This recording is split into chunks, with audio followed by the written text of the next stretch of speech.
A little past 6 o'clock, so it's time to call this public hearing regular school board meeting, January 21st, 2013, of the San Felipe Del Rio C.I.S.D. Board of Trustees to order. According to the selection. Mr. Overfeld, we have a quorum, correct? Yes, sir, we do. Let the record show that a quorum of the board members is present, that this meeting's been duly called, and that notice of this meeting's been posted in accordance with the Texas Open Meetings Act, Texas Government Code, Chapter 551. This time, if you'd stand for opening ceremonies.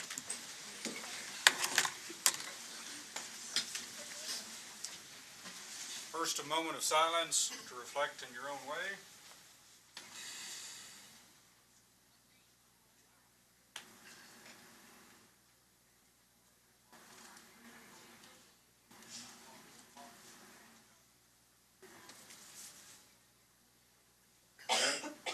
Now the Pledge of Allegiance.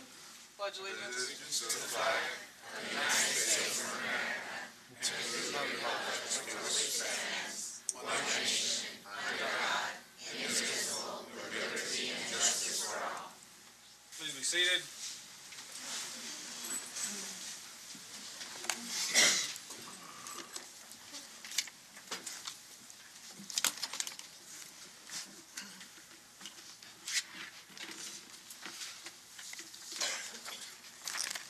So that brings us to item 4 on the agenda, which is school board recognition, with A, reading presentations by Irene Cardwell, Head Start, Buena Vista Elementary, Dr. Fermin Calderon Elementary, Ruben Chavita Elementary, Garfield Elementary, Lonnie Green Elementary, Lamar, North Heights Elementary, San Felipe Memorial Middle School, Del Rio Middle School, Del Rio Freshman School, Del Rio High School, and Evangelina Reyes, TSTA representative. And I do have a note from Ms. Falcone. I believe that Ms. Reyes requested to be the first on the list to presentations to the board because she has another engagement. Is she here, Ms. Reyes, Evangelina?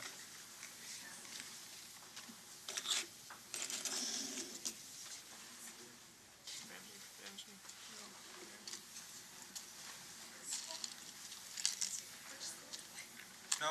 No.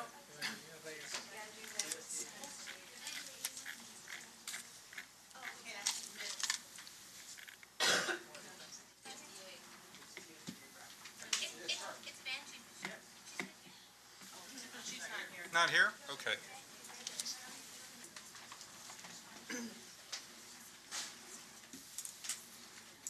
Okay.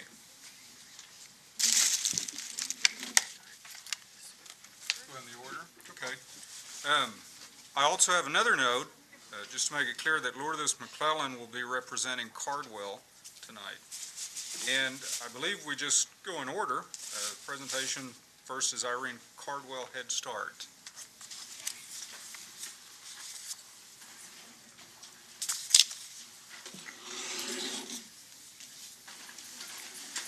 Good evening. We're just here to say thank you for all your hard work, and here are some of our students that bring a little something. Oh, you're a big boy. Thank you, those people. Thank you.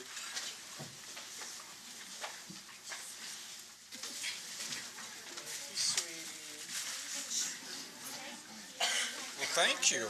That way. Right down there, okay?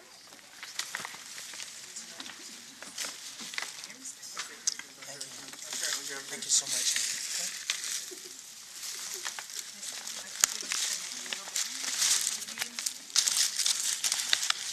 Ms. Lozano is not here. Ms. Lozano is not here. Thank you, Thank you. Thank you. Get them right? This is from... Yes, this is mine. And this is Mr. Overfeld. Very good. Very good. Thank you. Thank you. Thank you.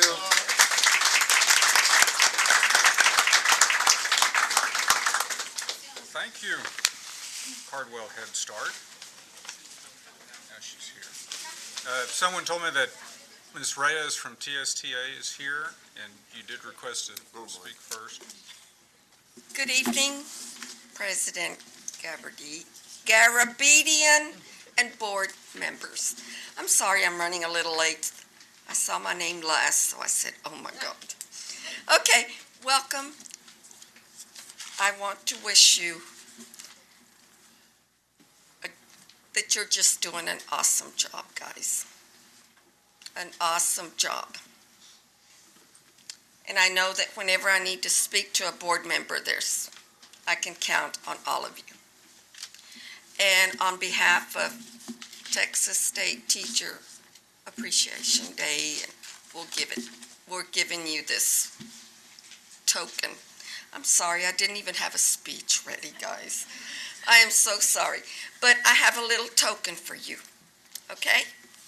Thank you. Thank you, ma'am.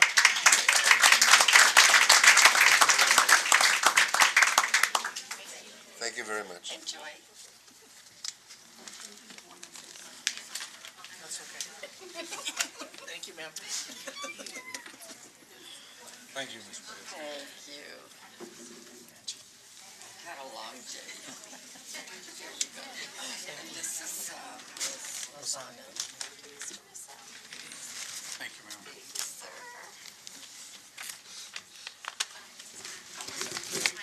You can tell. Bye, thank you.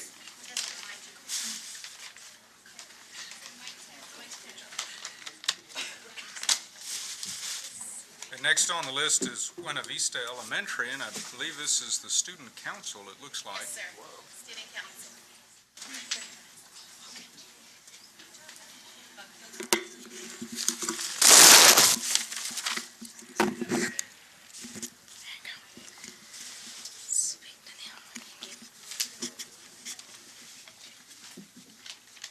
Good evening, board members. My name is Michael Schulz.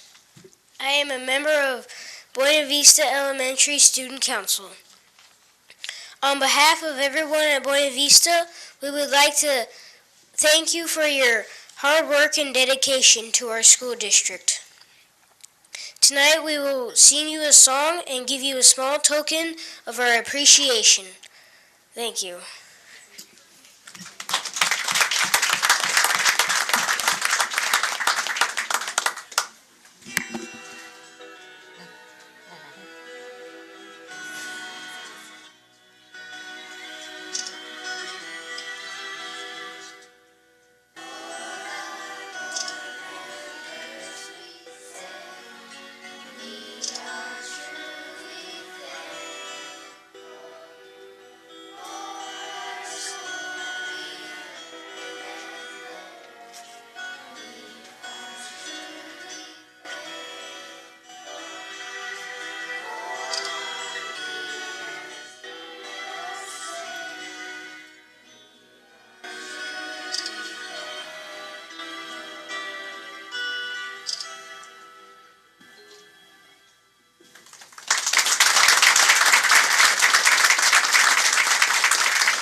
Thank you very much. Thank you. Keep up the good work. Thank you. Thank you. So much. Boy.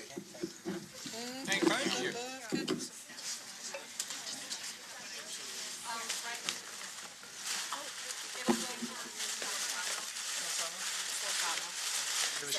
She's not here, we'll put it here. Thank you. Thank you.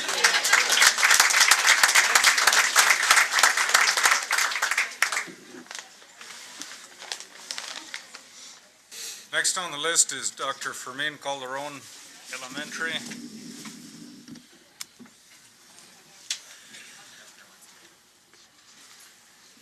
Dr. Fermin Calderon would like to thank you for all your service and dedication to our educational system.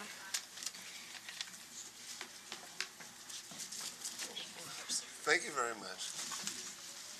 Oh, boy. An apple a day. Thank you. Thank you. I'm doing good. Thank you. Love me some candy apples, I'll tell you. Oh, boy. Thank you, ma'am. Thank you, sweetheart. Well, thank you. Thank you very much. Thank you. Thank you. Thank you, ma'am. Thank you, ma'am. Well, thank you. Thank you. Thanks again. Thank you. Thank you, appreciate it very much. Thank you. Thank you, young lady, appreciate it very much. Thank you, Thank ma'am. you so much. These are awesome teachers, by the way. Oh, yes, we are. Thank you, appreciate it very much. Good job. I just have to start working on this one right now.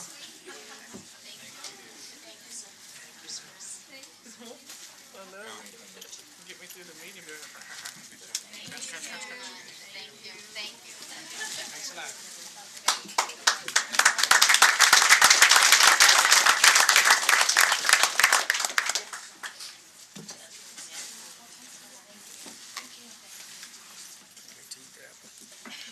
Next on the list is Ruben Chavita Elementary.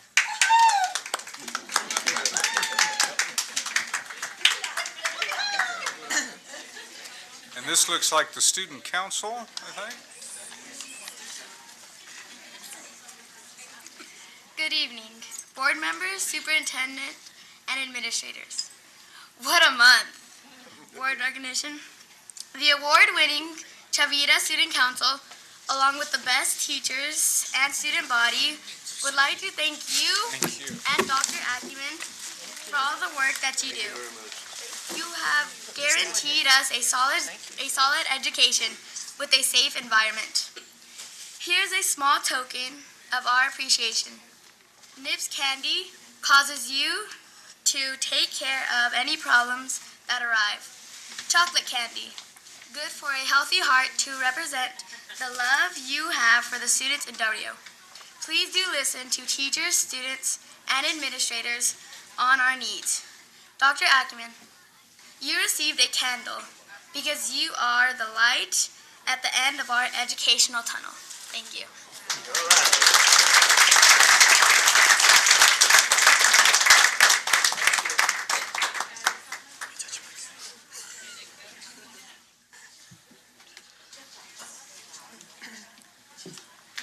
Next is Garfield Elementary.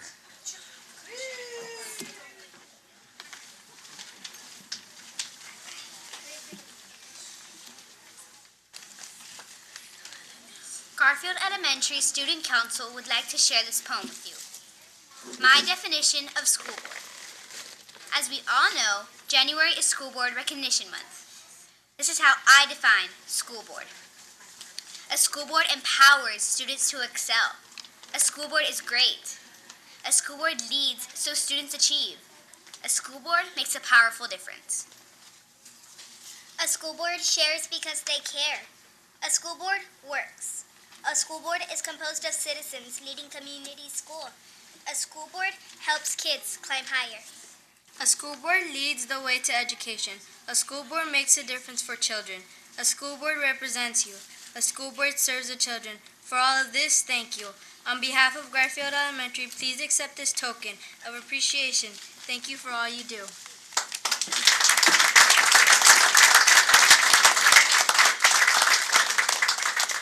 Thank you.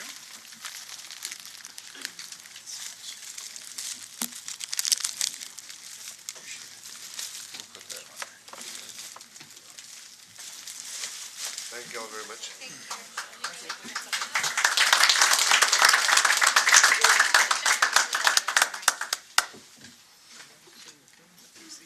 Now Dr. Lonnie Green Elementary.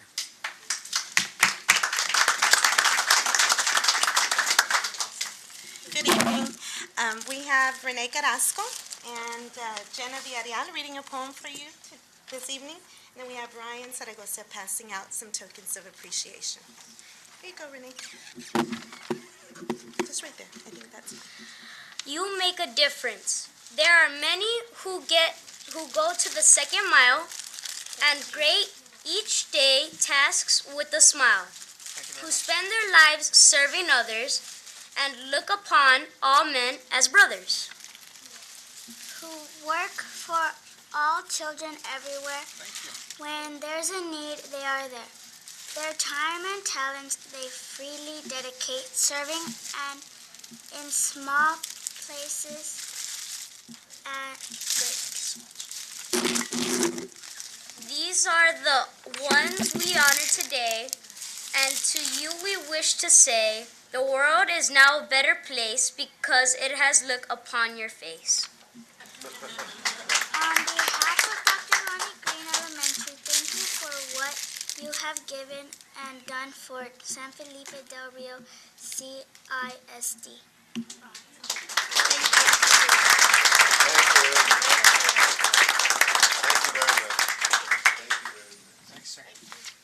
Keep up the good work. Thank you very much. Thank you. Thank you again. Great job. Thank you. Thank you, young lady. Thank you, ma'am. Thank you, ma'am.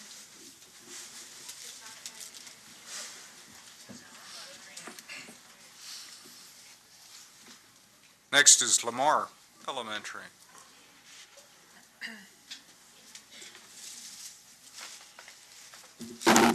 Good evening, Mr. Garabedian, Dr. Ackerman, and board members. Straight from the heart of San Felipe, the pride of Del Rio, Ms. Ramos and I are here representing the best staff in the district and the best students in the state of Texas with a small token of gratitude for your dedication and for the hard work that you do every day for the sake of the students of Del Rio and for us, the staff. We thank you for the continuous efforts that you do to improve our district, and we can only say that we look up to you, and our students are the examples of what are the best that our city has, and thank you for making sure that the future is bright for all of our students. Thank you very much. Thank you.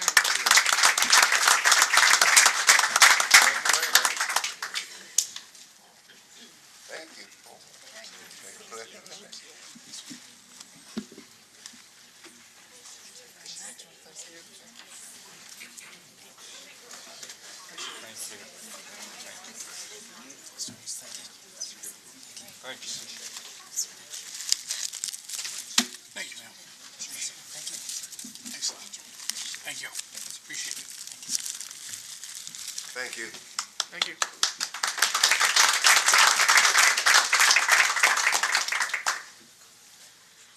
And now North Heights Elementary.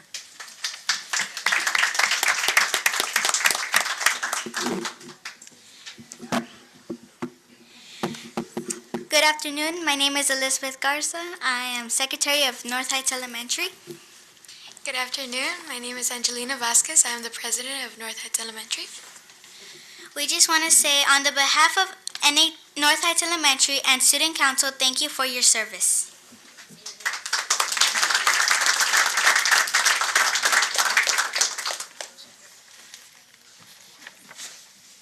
Thank you very much. Thank you.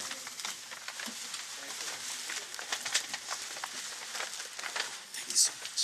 Appreciate it very much.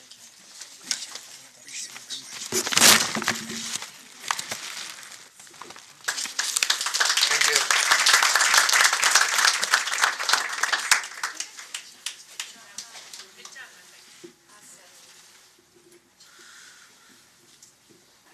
Next on the list is San Felipe Memorial Middle School.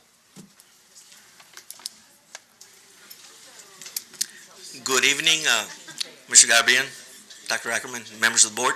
On behalf of San Felipe Memorial Middle School and the school's administration, we would like to thank you for, once again, for all your hard work, all the countless hours that you all spend that we don't see, but and the public doesn't see, but thank you for all your dedication and your commitment into assuring that this district is headed in the right direction. Please accept these gifts as a small token of our appreciation for all your hard work.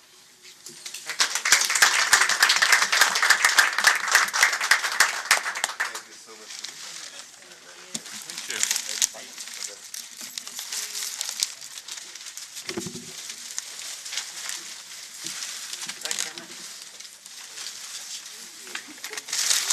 Appreciate it.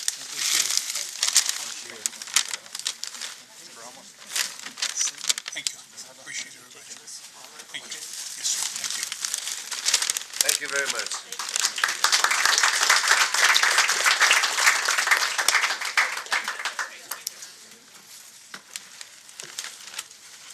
Del Rio Middle School.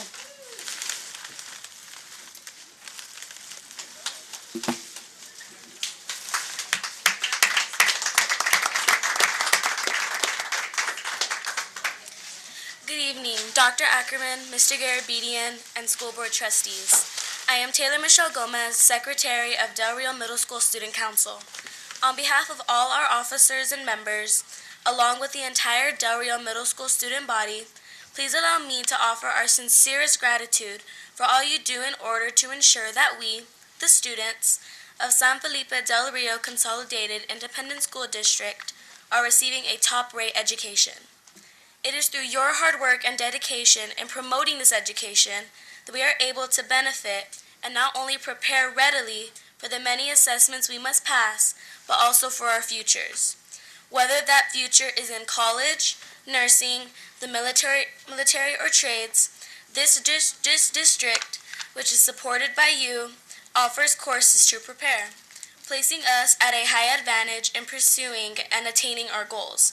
For this, we are sincerely grateful. Once again, thank you very much for all you do to ensure our education and success. We appreciate it. Thank you very much.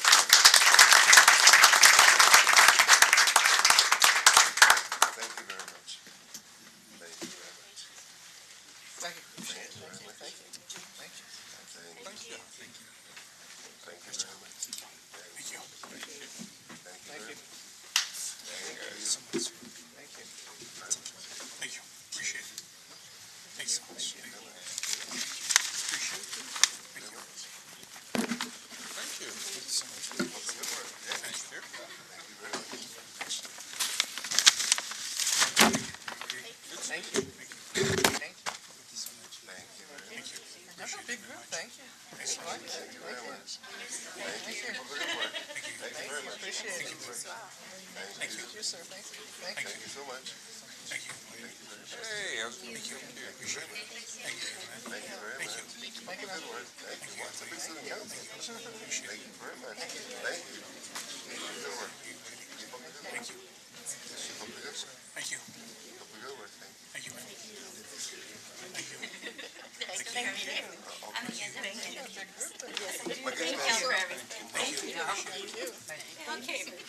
you. Thank you. Appreciate it very much. Thank you. Appreciate it very much.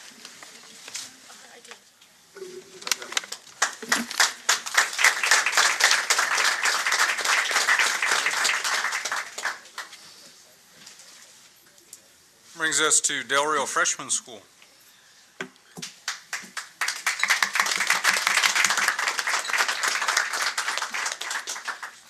Board of Trustees. My name is Mason Stidham, and I am the class president of Del Rio Freshman School. I would like to take this opportunity to thank each of you for your dedication, hard work, and service to the students of our community. Your willingness to give your time and energy is greatly appreciated. You're all awesome. Thank you.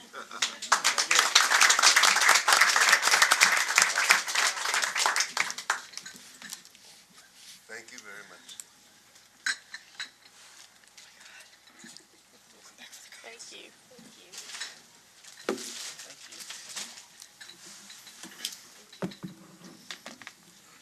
Thank you. Keep this out for later. I'm talking about just Thank you. Great job. Thank you. Appreciate it.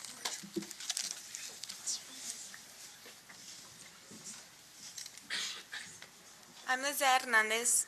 I'm freshman student council vice president. Martin Luther King Jr. once said, "The function of education is to teach one to think intensively and to think critically. Intelligence plus character, that is the goal of true education." Please accept this as a token of our gratitude. Thank you very much.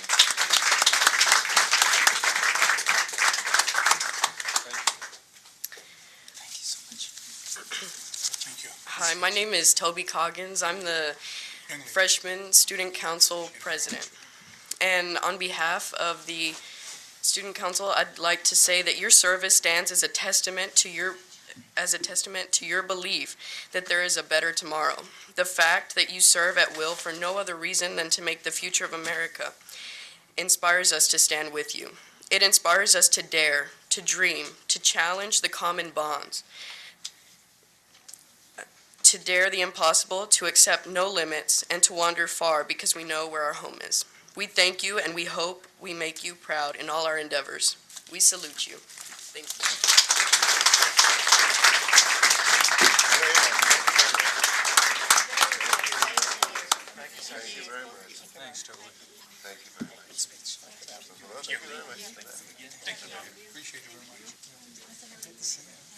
Appreciate it.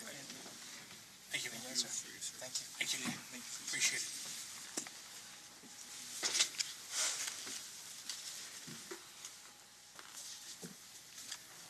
And finally, Del Rio High School.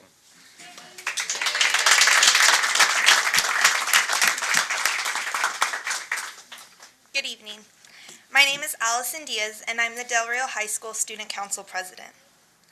Throughout my educational career, I've thought many times about how students grow in patience, temperance, and wisdom through the years. Like any plant, there are certain things required for that growth to happen. The warmth of love, the food of knowledge, the careful nurturing that is required to ever bring fruitfulness. In the fertile soil that is San Felipe Del Rio C.I.S.D., students have every opportunity to grow, to learn, to change, and to reach their full potential. Some of my classmates and I are here to present you with a token of appreciation for your dedication and commitment to this district and its many students. We have chosen to bring a plant because, just like us, it symbolizes the end product of your hard work. In the fall, I will be attending Texas Tech University and majoring in English. Thank you for nurturing our educational growth.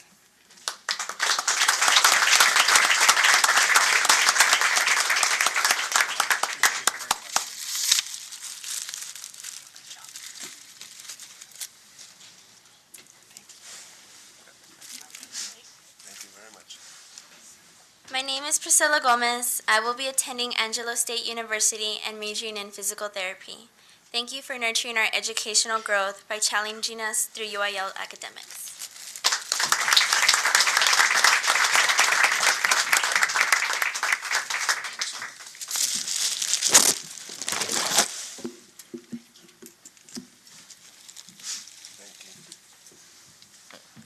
My name is Cole Cadena. I will be attending Texas A&M University and major in biochemistry. Thank you for nurturing our educational growth by allowing and supporting extracurricular activities as part of our education.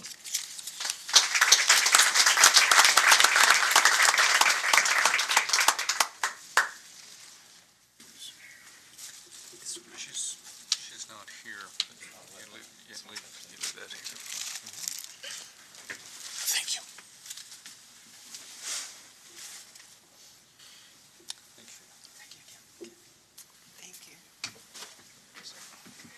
Thank you very much. My name is Alyssa Garcia. I'll be attending the University of Texas in Austin and majoring in business. Thank you for nurturing our educational growth by empowering teachers.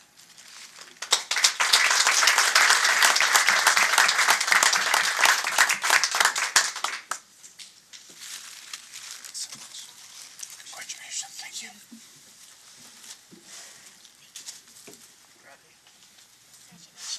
Thank you very much.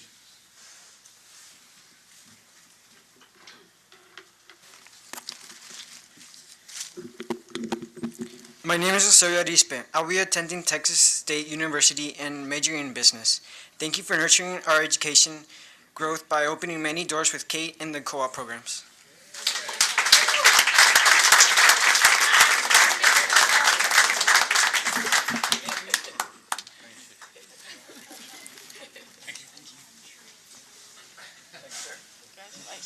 Thank you very much. My name is Katia Garza. I will be attending the University of Texas San Antonio and majoring in kinesiology. Thank you for nurturing our educational growth by not only academically but physically with sports.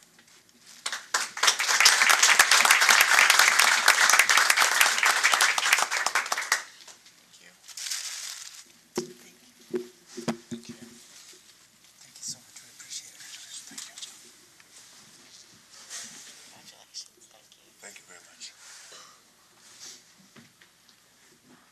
Good evening. My name is Rosendo Franco. I'll be attending Baylor University and majoring in criminal justice. Thank you for nurturing our educational growth by providing the resources through the college center on campus.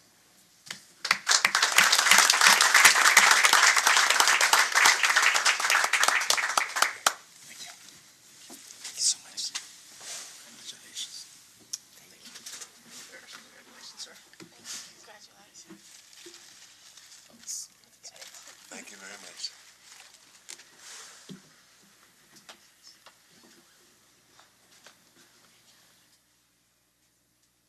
Good evening. My name is Catherine Jimenez. I will be attending the University of North Texas and majoring in anthropology.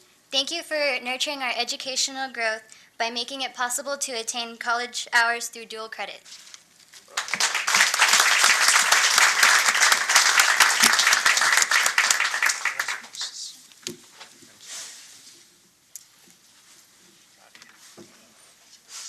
Thank you very much. Sally, thank you. Thank you. Appreciate it. Thank you. Thank you very much. Thank you, Mr. Messi. Thank you, Mr. Chesky. Thank you. Thank you. Thank you. Thank you. Thank you. Thank you.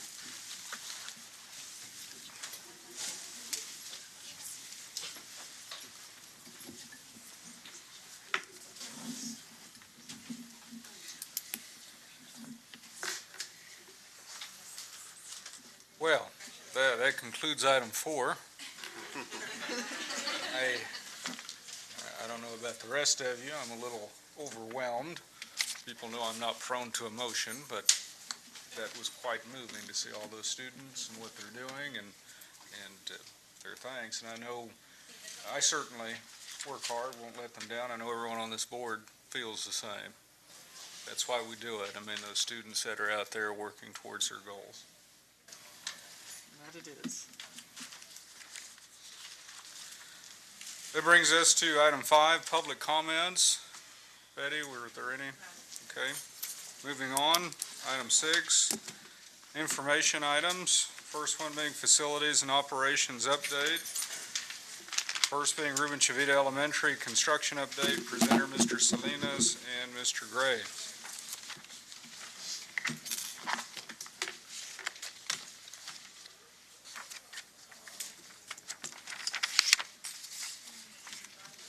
Good evening, Mr. Garabedian, members of the board, Dr. Ackerman.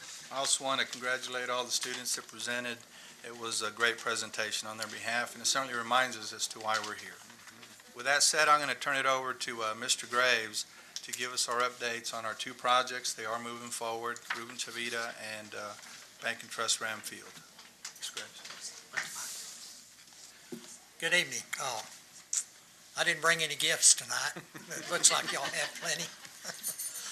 What I'd like to do is go through the Chavira Elementary School. This is the gymnasium, the exterior site grading.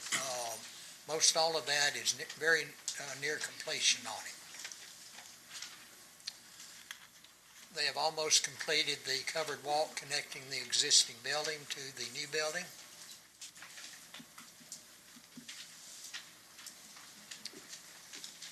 They have done a lot of the finished grading around the library and the gymnasium. It'll be ready for grass planting here pretty soon.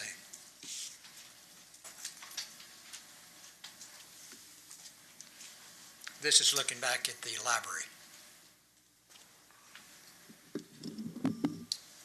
This is the interior of the gymnasium. The walls are being prepared for painting. Most of the ductwork has been painted. It looks like to me probably in 2 or 3 weeks they'll be ready for the gymnasium floor and setting toilet fixtures. Another view of the interior. View from the inside looking back towards the existing building. They have most all of the plumbing roughed in. A lot of the walls are textured and ready for the paint.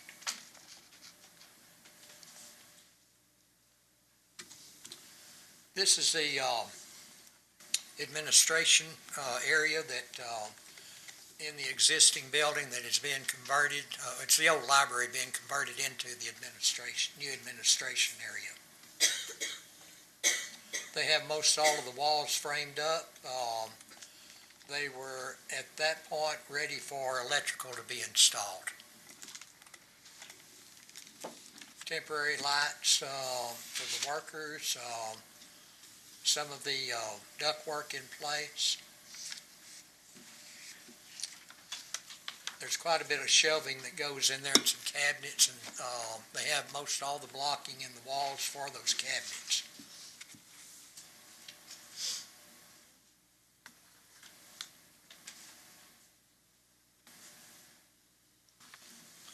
Are there any questions on Chavira? Question? Mr. Chavita has a question. When are we supposed to finish up with Jim? Probably, I'm going to say they're going to finish up about the, what would you say, 3 weeks? About 3 weeks from now.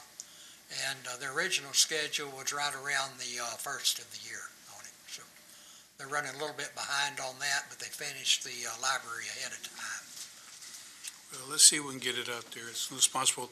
I just don't want our fifth graders to get out of there without utilizing the gym. I think it's important that we finish what we started. And I remember when we first started out there, I said, let's finish it on time because of the kids, and there's no reason for you people to be behind. I hate to say it, but it's a must. We need to get with it. Right. Another thing that I wanted to say, because I hadn't visited the gym, the freshman gym. I did, 2 or 3 months back, maybe 2 months. And I noticed that you had those little gym backboards. Right, those are being changed And, out to larger backboards. Yes, it's essential. If we're going to teach them basketball, let's teach them the way of the, and I know there's not a whole lot of difference between they might, but it doesn't matter. I think that we're going to do it. Let's just put the regulation, and if possible, maybe at the gym, because I think they need to get started They with need the same backboards. equipment and all that type of thing. They need the Well, same appreciate it ones very if much. they're going to be Did you say playing. something about the freshmen? You're going to do what?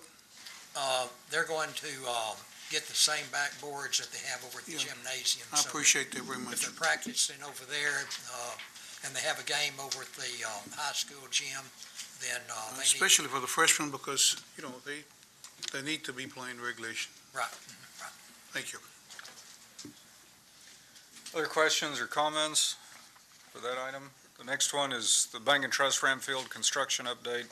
Again, Mr. Salinas and Mr. Graves presenting. Thank you. They have quite a bit of the structural steel up. I'm going to say about almost 2/3 of it now. And they're pouring concrete curbs. They started on their concrete block a couple of weeks ago. This is the center section where the ticket booth press box is.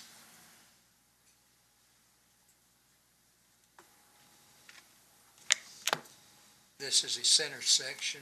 They've done the structural steel on the north bleacher area and the center section.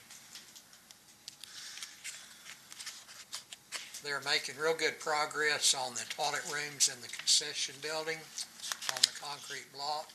They have most of the columns up for the, what I call the east bleachers. And they'll be erecting steel trusses on those pretty quick.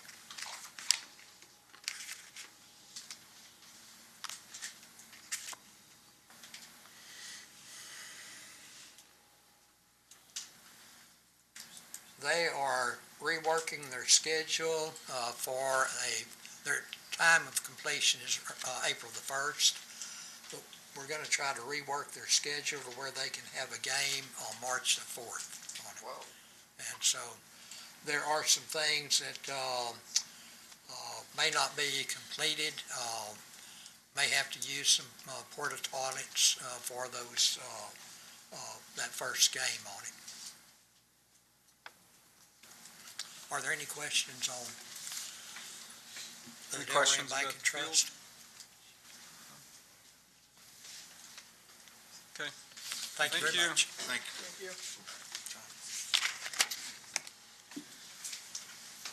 Brings us to 6B, information on notice of grant awards for the No Child Left Behind 2012-13 maximum entitlements and 2011-12 roll forward. Presenter, Dr. Mary Gonzalez Ramirez and Michelle Smith.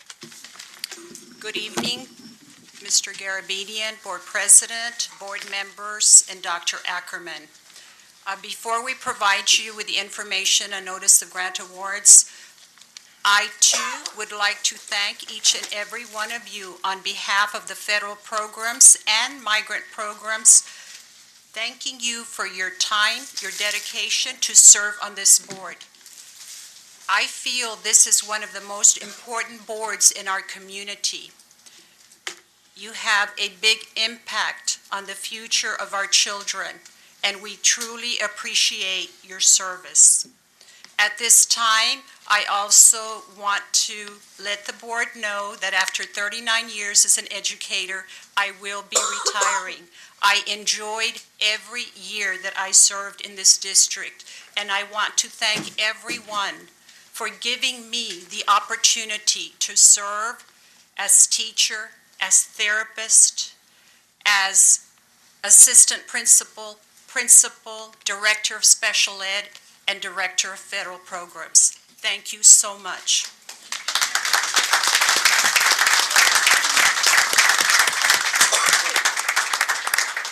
And at this time, I am introducing Mrs. Smith as the new Federal Programs Director. We have been working very closely to hopefully make this a smooth transition for our district. And Mrs. Smith, it's all yours. But I'm here. Okay. I'm here. That's okay. Mr. Garabedian, board members, Dr. Ackerman, I thank you for the opportunity to represent the district in my new assignment. I can't say enough about Dr. Mary. She has helped me tremendously these past 2 weeks, and now she's just throwing me to the wolves. So, with no further ado, at this time, I would like to present to you the Notice of Grant Award reflecting the maximum entitlement and the roll forward for the 2012-2013 school year. It can be found on page 8 in your packet, so we'll go through the amounts. We'll start with Title I, Part A, Improving the Basic Programs. Our maximum entitlement is $4,295,383, which reflects the reallocation of $94,291 and the roll forward of $536,484. And then Title I, Part D, Subpart 2, Delinquent Programs. We have a maximum entitlement of $25,409, which reflects the reallocation of $586 with a roll forward of $1,982. The Title I, Part C, Migrant. We have a maximum entitlement of $1,252,057 with a reallocation of $22,752 with a roll forward of $341,985. The Title III, Part A, LEP, our maximum entitlement is $175,153 with a reallocation of $4,158 and the roll forward of $3,385. And on the final page, we have the Title II, Part A, Teacher and Principal Training and Recruiting. Our maximum entitlement is $830,719, which reflects the reallocation of $17,858 and a roll forward of $116,410. Are there any questions? Questions or comments? Mr. Mesa has a question. Just a comment. I also want to appreciate Dr. Ramirez's work in this district. I think, so many things that can be said about this, and I just want to thank you for your dedication. 39 years? 30? 39 is...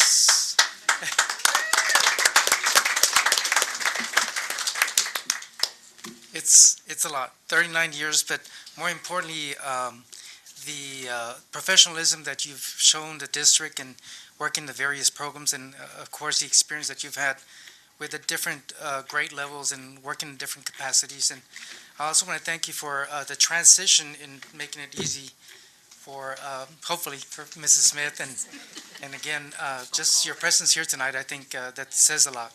So, once again, thank you so much for. Thank you, everyone.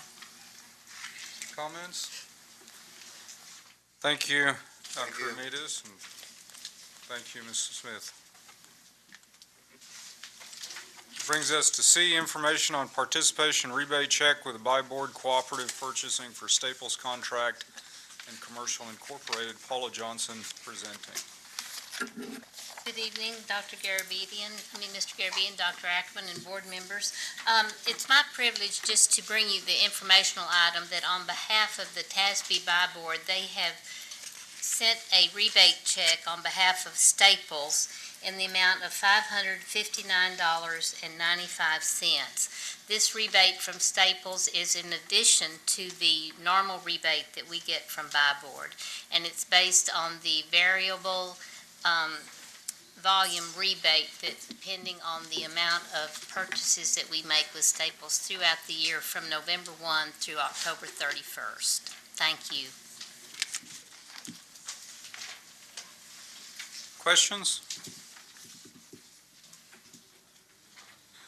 Brings us to D, preliminary on-site report of findings by the Texas Education Agency. Presenter, Dr. Jorge Garza and Sandra Hernandez. Thank you, Mr. Garabedian, Dr. Ackerman, members of the board. First of all, let me thank you for the endless hours that you take upon yourself to be up here and doing what you do. I'm also not a very emotional person. Don't let these people tell you different. But it's amazing to see that Head Start kid come up and then see that senior tell you where they're going. That's why we're here, and without your leadership, we wouldn't be able to do that, so thank you. Last January, there was a group of people that came that did a official visit in a school district concerning PBMAS, and that's what Mrs. Hernandez is going to present today. Thank you. Thank you, Dr. Garza, and good evening, Mr. Garabedian, Dr. Ackerman, members of the board. And first and foremost, before I begin my presentation, I do want to congratulate you for your years of service and for your dedication to the students and the staff, the administration in our district. It is meaningful, and you've seen the children that have come by. Your work is invaluable. Thank you so much for everything that you do.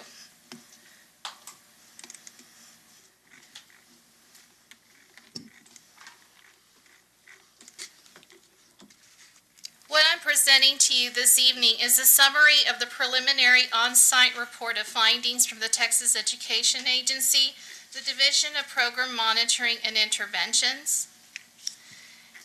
As you recall, last January 2012, we received an on-site visit from the Texas Education Agency and the Division of Performance-Based Monitoring.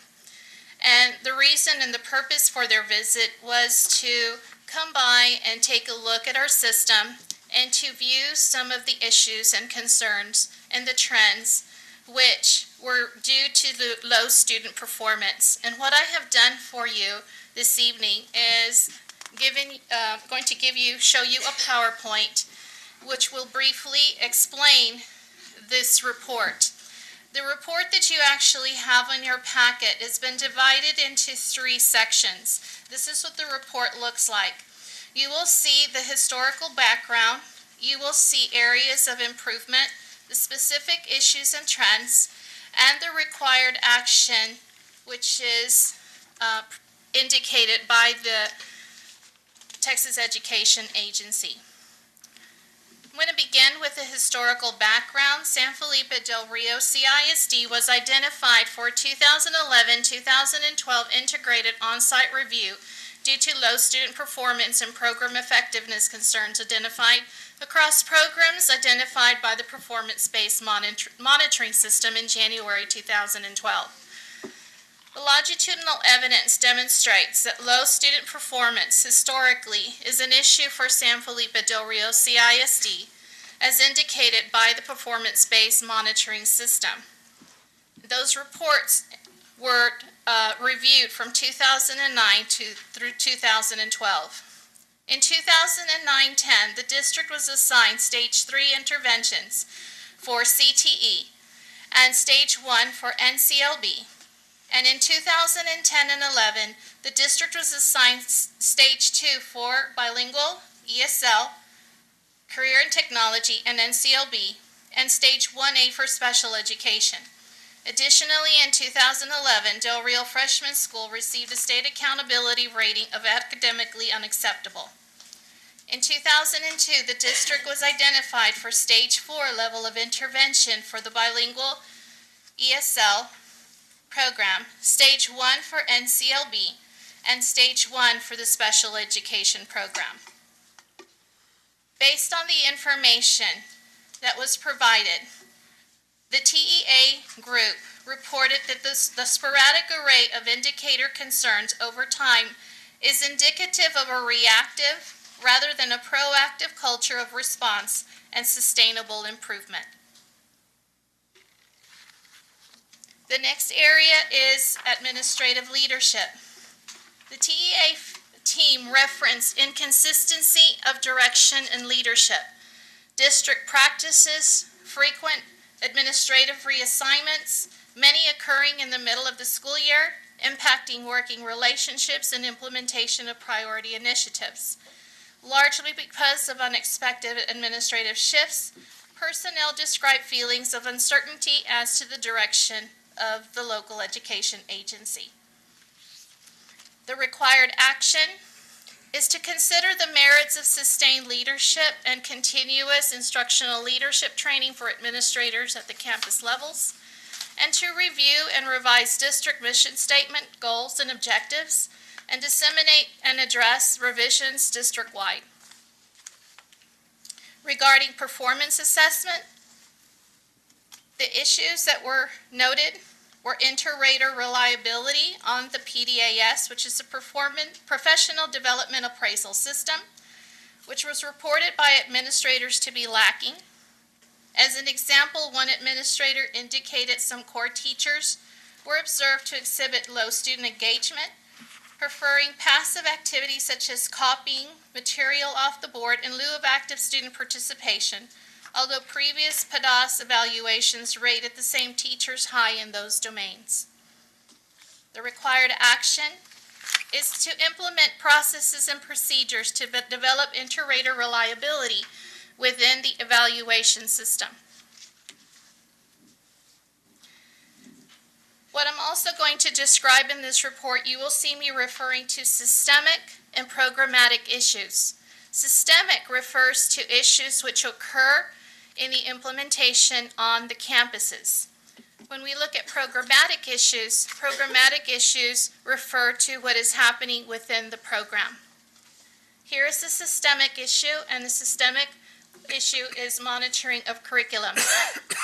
District leadership reported use of C-Scope as a curriculum management system to be non-negotiable. However, administrator and teacher interviews revealed inconsistent implementation of C-Scope, as well as varying degrees of buy-in from teachers on campuses. The required action is to evaluate the extent of C-Scope implementation across the district and develop a plan to ensure consistent implementation and consistent monitoring and support for implementation. The next area for improvement is professional development. Administrators report implementation of professional development regarding instructional strategies and application of instructional rigor to be inconsistent. Administrators report that there is no current written plan or process for determination of professional development or monitoring of implementation, no system in place for support for PD implementation, no PD designated as non-negotiable or required training, and no refreshers or follow-ups are provided. The required action is to develop and implement a multi-year professional development plan designed to support district priorities, systems, programs, and initiatives. The plan will clearly identify the district's priorities, specify timelines, provide for initial and follow-up training, and identify how the implementation of professional development will be monitored, supported, and evaluated. The next area for improvement, this one is a systemic issue. This one refers to the Grade Placement Committee process, accelerated instruction. Administrators reported that high numbers of students failing state assessment are routinely promoted to the next grade through the Grade Placement Committee, or GPC process, generating a large number of students requiring remediation and instructional assistance at the upper grade levels. The team's review of the GPC process and campus administrator interviews reveal that some AIP, which are accelerated instructional plans, were missing, and that required documentation was in instances incomplete.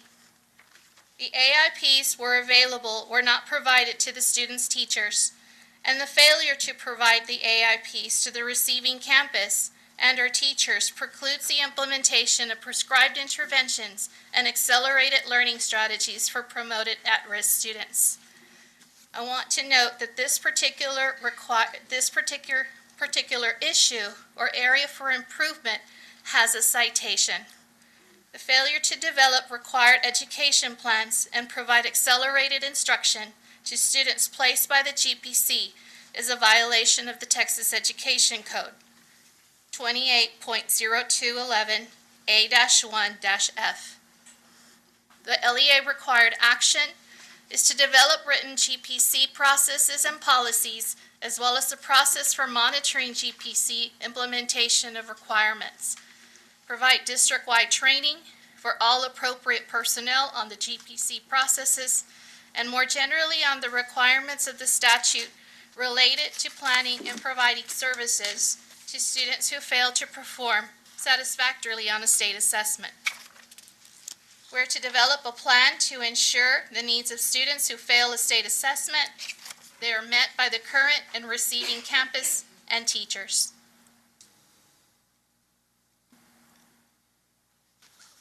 The next slide you see is a programmatic issue. This refers to an issue related to the program. This is bilingual ESL program, their parent concerns.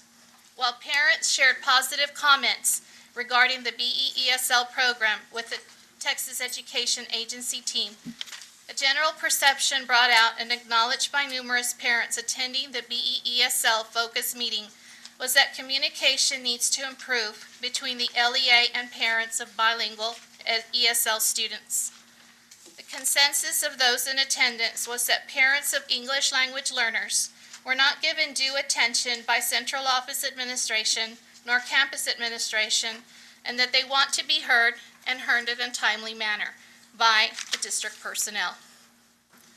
The required action is to evaluate current communication procedures and implement communication processes to improve communication with the parents of bilingual ESL students. The next area for improvement is program model, content, design, and implementation. The specific issues: the district transitioned from a bilingual late exit model to an early exit model and locally developed ELD model, English Language Development Model, in 2008. The district reported in the 2010-2011 bilingual ESL system analysis that the district was struggling with consistency of implementation of the program on the campuses, as well as with the accomplishment of instructional rigor. Interviews with personnel revealed that continuing concerns among the staff regarding the validity of the ELD model, such as the model limiting the time ELL students spend reading, and the failure of the model to adequately address academic issues due to the ELD block schedule.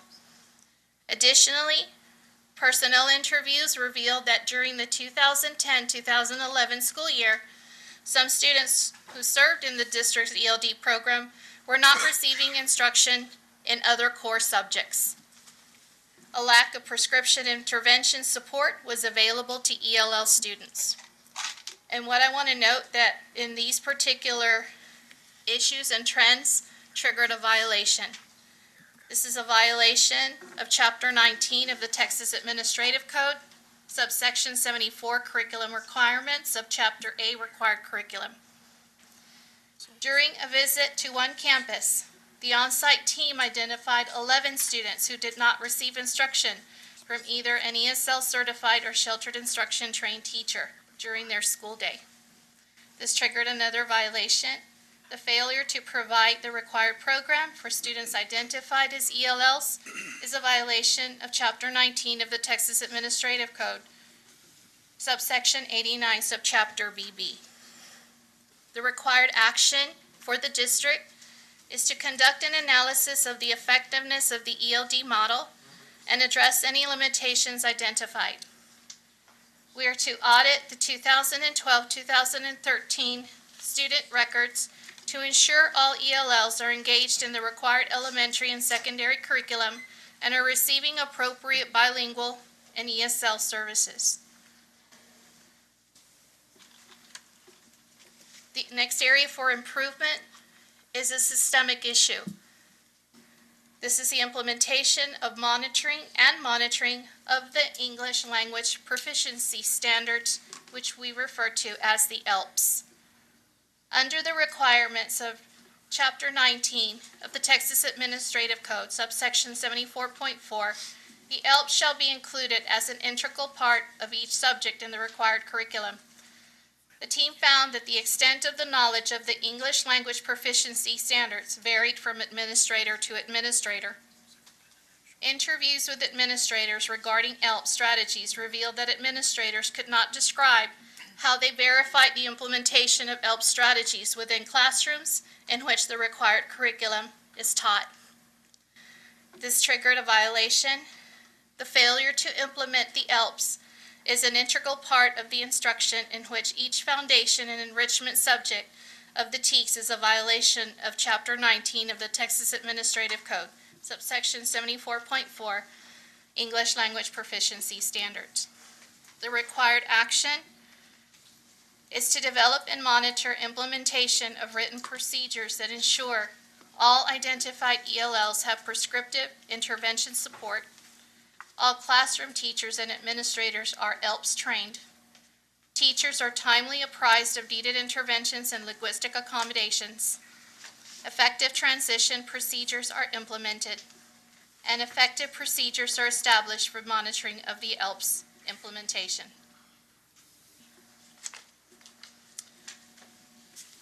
The next area for improvement, the Language Proficiency Assessment Committee, which is the LPAC committee.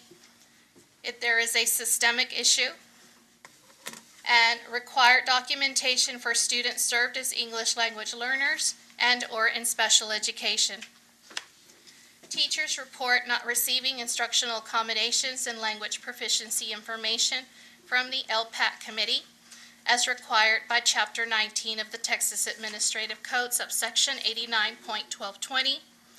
The team learned that there is no written plan for transitioning ELL students or other student populations among the current six campus configurations, which result in inconsistent transitional processes among campuses and prevent some receiving teachers from providing proper services in a timely manner.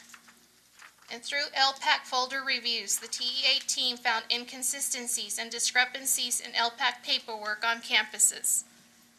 This is a violation of the requirements of Chapter 19 of the Texas Administrative Code, subsection 89.1220G, and 34 of Code of Federal Regulations.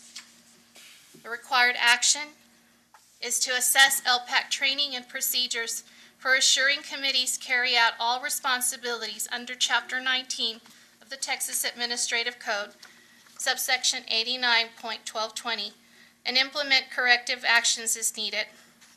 Develop and implement written processes and procedures that ensure due diligence is afforded student needs in the planning for academic success reflected in LPAC and ARD meetings.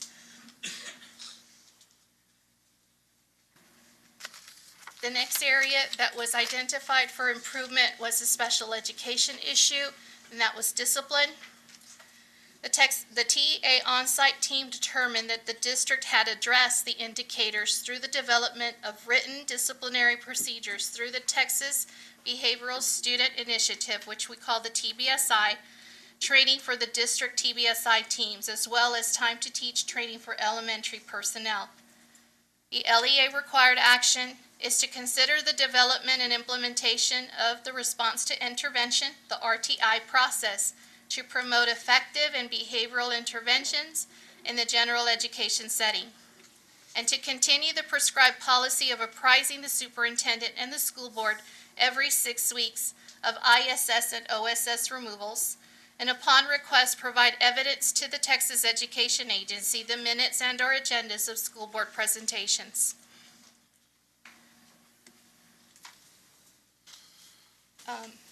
The next steps, the district is to present, as I am presenting this evening, the on-site report to the District Board of Trustees in an open meeting.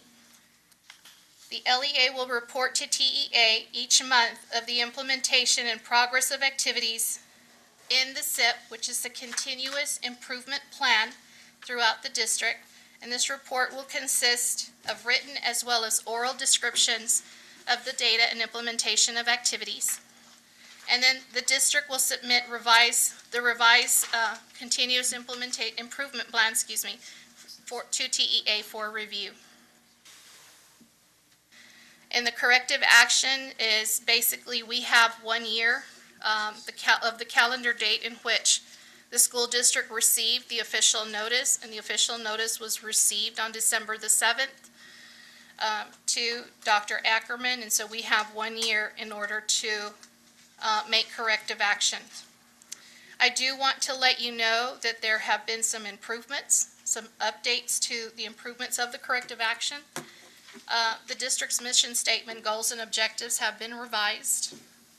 The district has reconstructed the Office of Instruction and has hired an executive director of instruction to oversee the curriculum management system.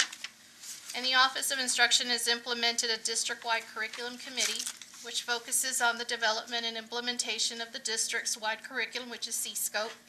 And there's been instructional leadership training, and it has been improved, and it is continuous. The bilingual ESL program has reassessed the LPAC review process and has retrained the LPAC chairpersons, which is the campus administrators.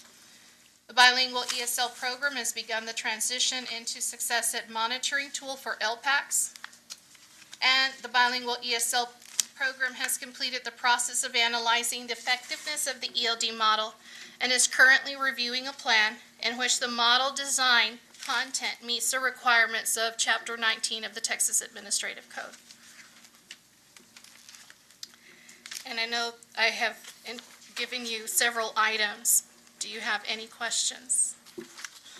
Questions or comments? Or comments? Mr. Mesa? Oh, there's so many questions.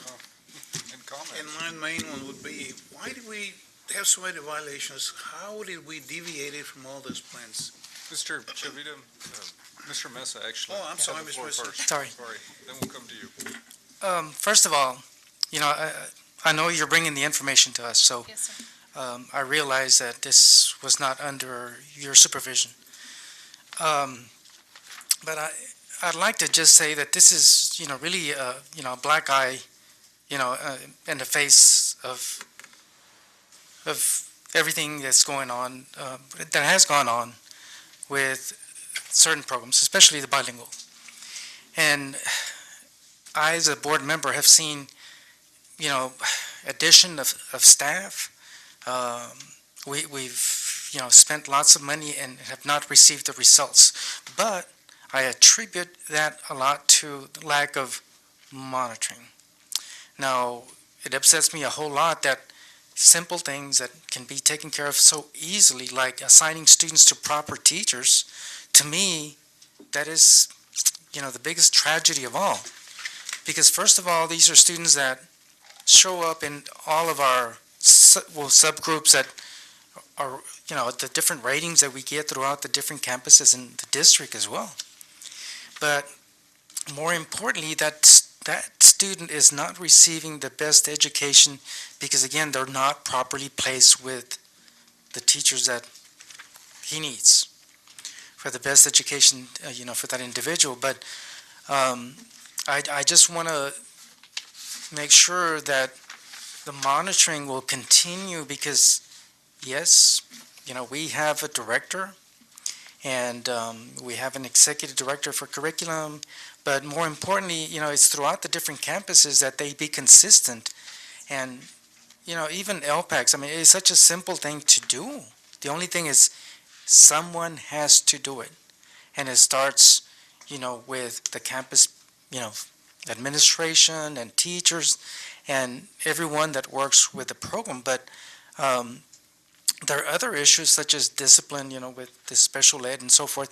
And to me, again, it's all a matter of monitoring and making sure, what is going on with the different programs. Because yes, to me, when, we receive, it's a violation. I mean, and we have 1 year to correct all that. It's a lot that is placed on your shoulders that you're having to go back and find out what transpired. Now, I just want to say again, I'm glad that you're bringing this information to us. But now from here, it starts rolling because again, we received notice in December. So that means, I'm sure that by next December, they want to see all these things corrected and brought, again, to make sure that it's successful. And it's just sad to see the violations that we received, that it seemed like, there was no one monitoring. And that includes campus personnel as well. And we have taken the first proactive step is to take a look at each one of the issues and have begun the process of going back and retraining. Last Friday, we spent time meeting with the assistant principals that are, or the designee who is assigned to LPACs, went back through the LPAC process.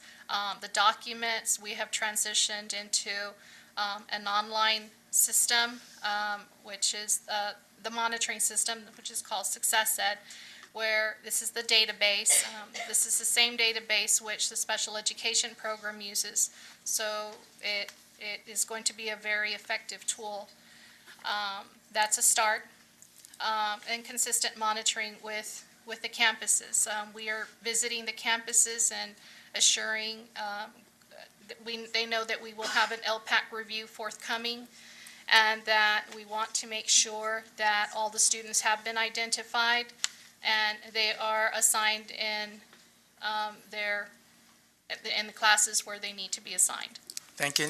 And again, I'm not being negative towards you. It's just that it's so frustrating because, again, as a board member, I've sat here and we've approved, thousands and thousands of dollars, whether it's software, whether it's something new, or even allowing, let's say someone to go and do in-service elsewhere while we're suffering the consequence of the program. And that shouldn't happen at all. One major point, Mr. Mesa, that I want to bring out is this year we have done something very different in comparison to last year. I know, and I'll be honest with you, we did struggle there at the beginning in trying to place kids in the right place because we did not know exactly what direction to go since we had a program called ELD. I'm sure you know, the board, that all these standards and all this performance accountability is picked up from one place, and that's from S.F.D.R.C.I.S.D, TAX, or EOC. There's no other place that they get this information. We, unfortunately, had a program where we might have had several children at elementary or at high school where there might have been 3 hours in a block situation where they were not actually being serviced in the core area classes, which was math, science, social studies. That has been corrected. We are making sure that we are at least taking that step in making sure that these students are getting the core area skills, specifically at elementary, well, of course, at high school too, because that was one of the major issues that we had.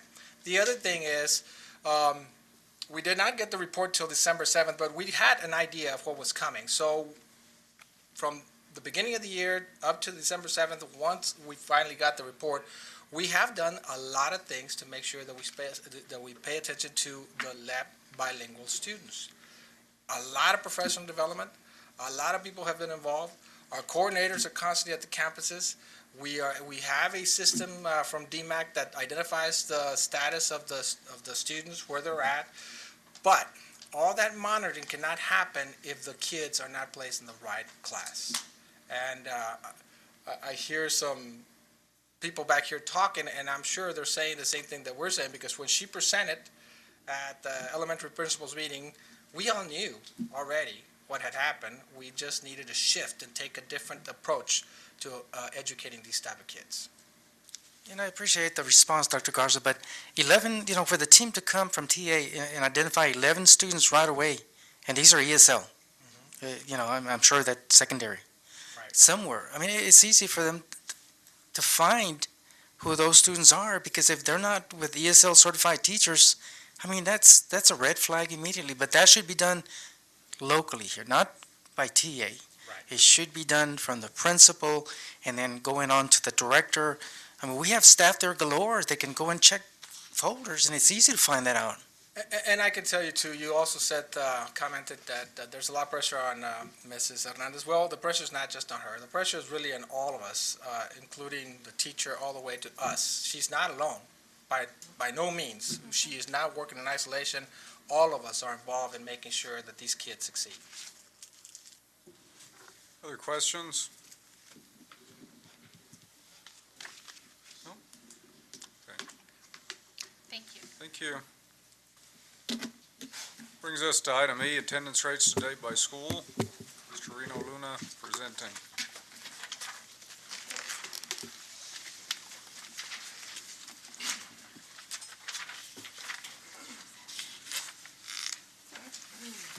Good evening, Honorable Board, Mr. President, Dr. Ackerman. My name is Rene Luna, and on behalf of the MIS Department, I would also like to thank you for your countless hours of dedication to our community, to our school, and to our children. At this time, I would like to present the enrollment numbers for our school district. As of January 9th, 2013, the enrollment for our district was 10,445. The average daily attendance for our district is shown on this graph.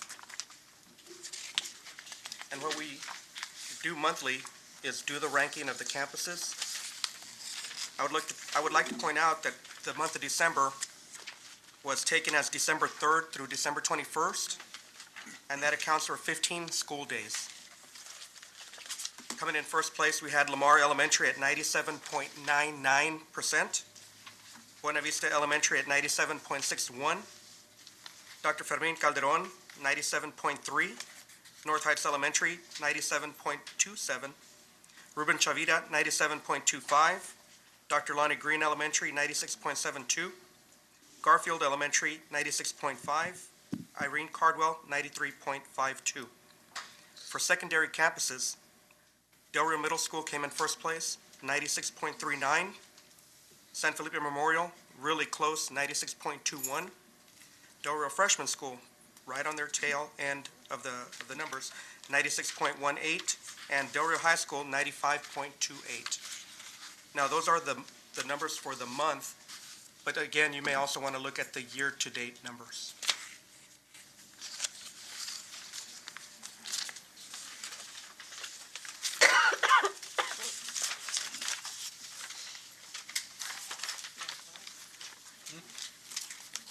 Overfeld? Was that November or December you just read? December. No. That was November, because it wasn't matching up. Did it not written? Okay. You had, Yeah, when he mentioned Del Rio High School and the other, that was November. Okay. But if you look at the December rates, what I notice is that I don't see a real significant decline. There are some where they're off by, a fraction of 0.5% or something like that, so it looks pretty steady for most of them. And again, we do have to realize that it's only 15 days for the month of December from the 3rd, so any absences could really skew the percentage for the month.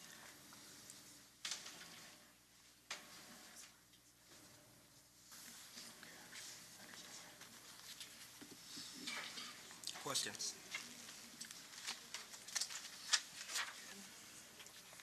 questions? Comments? Mr. Just, Chavita? congratulations, Mr. Luan. I mean, it's amazing. How can you keep it up so high? We need to share it with the other people because it's amazing.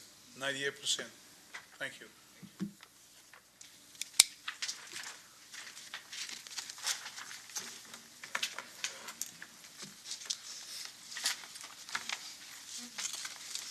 That brings us to item F, discipline report to date by school. Presenter, campus principals, looks like Mr. Gonzalez and Ms. Rubio from Del Rio High School. Good evening, Mr. Garabian, Dr. Ackerman, school board members.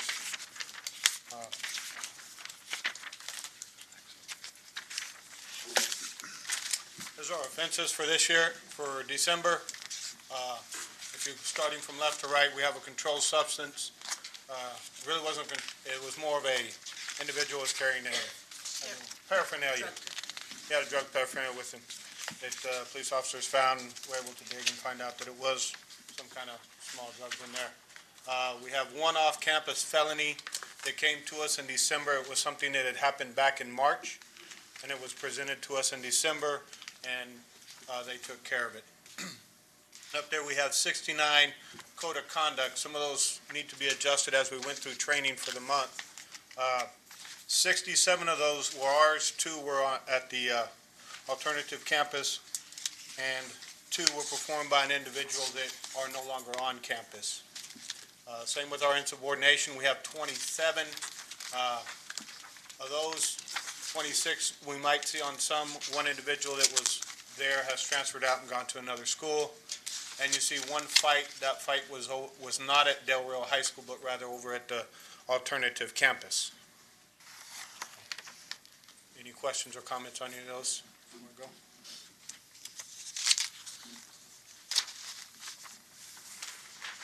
And this is our action. And then we had out of school suspensions. There's 3 listed up there. 2 were ours, and 1 was at the SDLC. And one of those individuals also has transferred out. He's part of one of those. We have in-school suspensions. We have 3 up there. Once again, 2 belong to Del Rio High School, and 1 is over at the Student Guided Learning Center. Place of an alternative education program. Once again, we have 2 that were at Del Rio High School. 1 was from the SLGC, Student Alternative Learning Center. The detentions, 31, all do belong to Del Rio High School. We have 1 contract which a student was put under. That happened back in November and was inputted in the 1st of December. It's one of those end of the month that came through. The parent conference is also one of those individuals that was placed on an AEP. So his situation happened on 11th to 17th, and those also happened over there at the Student Guided Learning Center. And then we have 23 corrective counselings that we took care of. Do you have any questions or comments? Comments, questions?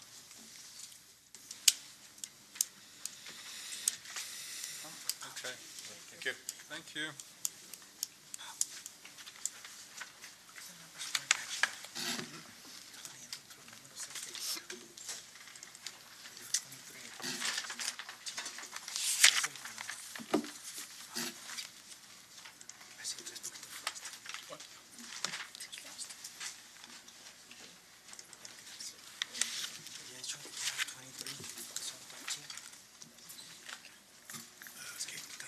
Let me get the.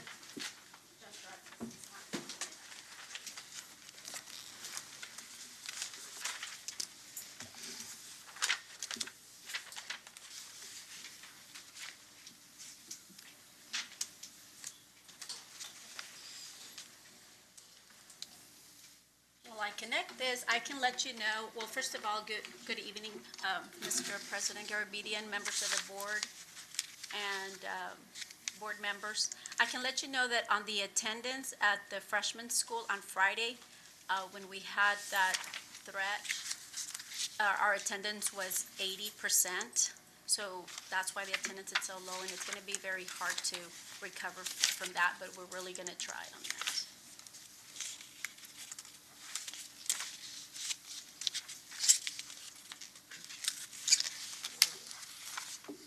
Okay, well, it's not cooperating, but you have a copy, right? Try the JPEG file. Okay. If you close back out of that.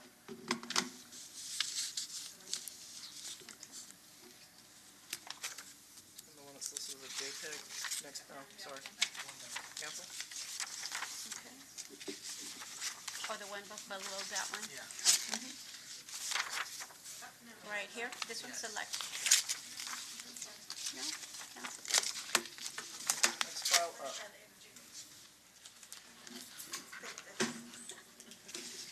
And when it shows like the little picture, that opens it. See these?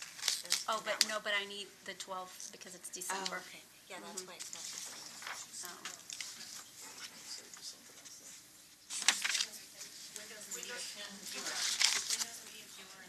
Okay, there it is. Thank you, Dr. Garza. Okay, well, here's the offenses for Del Rio Freshman School for Code of Conduct. We have 51 violations, insubordination 10, and fighting 3. Two of those students were at the freshman, and one of them was at the SGLC.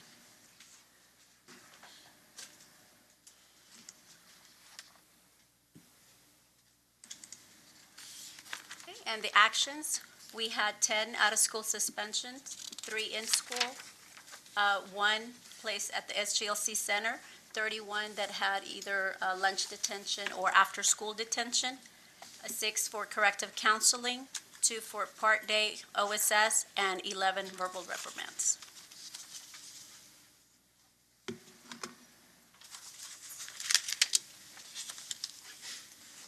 Is there any comments or questions on that?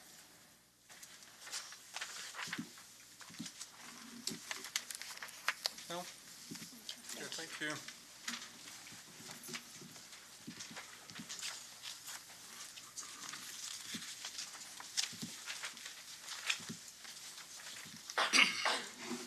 Good evening, Mr. Garabedian, Dr. Ackerman, members of the board.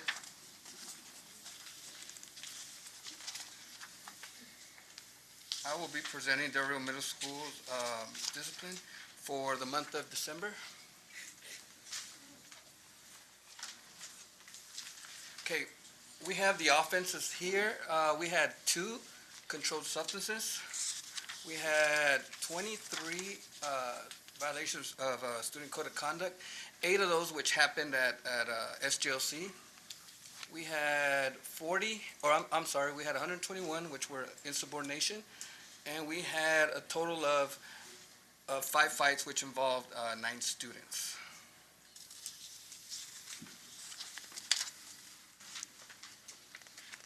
For our actions, we had 14 students that were placed out of school, 3 students that were placed in ISS, 7 students that were placed at the Alternative Center, 1 student was fined with a truancy fine.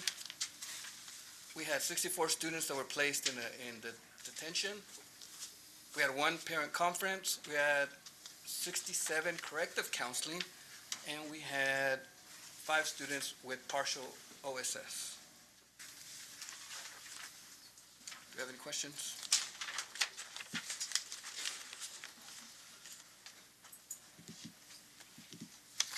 Questions, comments? Thank you. Sir. Thank you.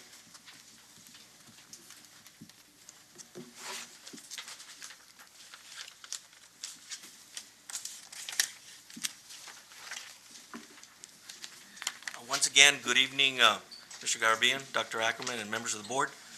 Ms. Ruby Adams will be presenting the discipline report for San Felipe Memorial Middle School, and if you have any questions after her presentation, please feel free to do so. Good evening, Mr. Garabedian, Dr. Ackerman. This is the board members. This is our report for San Felipe Memorial Middle School. You'll see that we had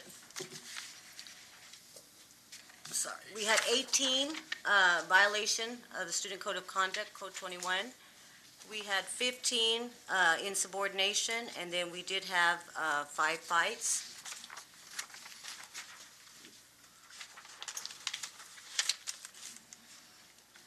Okay, on the actions, we have 1 individual verbal reprimand, 2 partial day ISS, 1 partial day OSS, 4 corrective counseling, 1 student that was placed on a contract. We had 2 that got detention, 2 that were placed at SGLC, 13 in-school suspension, and 5 out-of-school suspension. Do you have any questions, comments? Questions? Thank you. Thank you.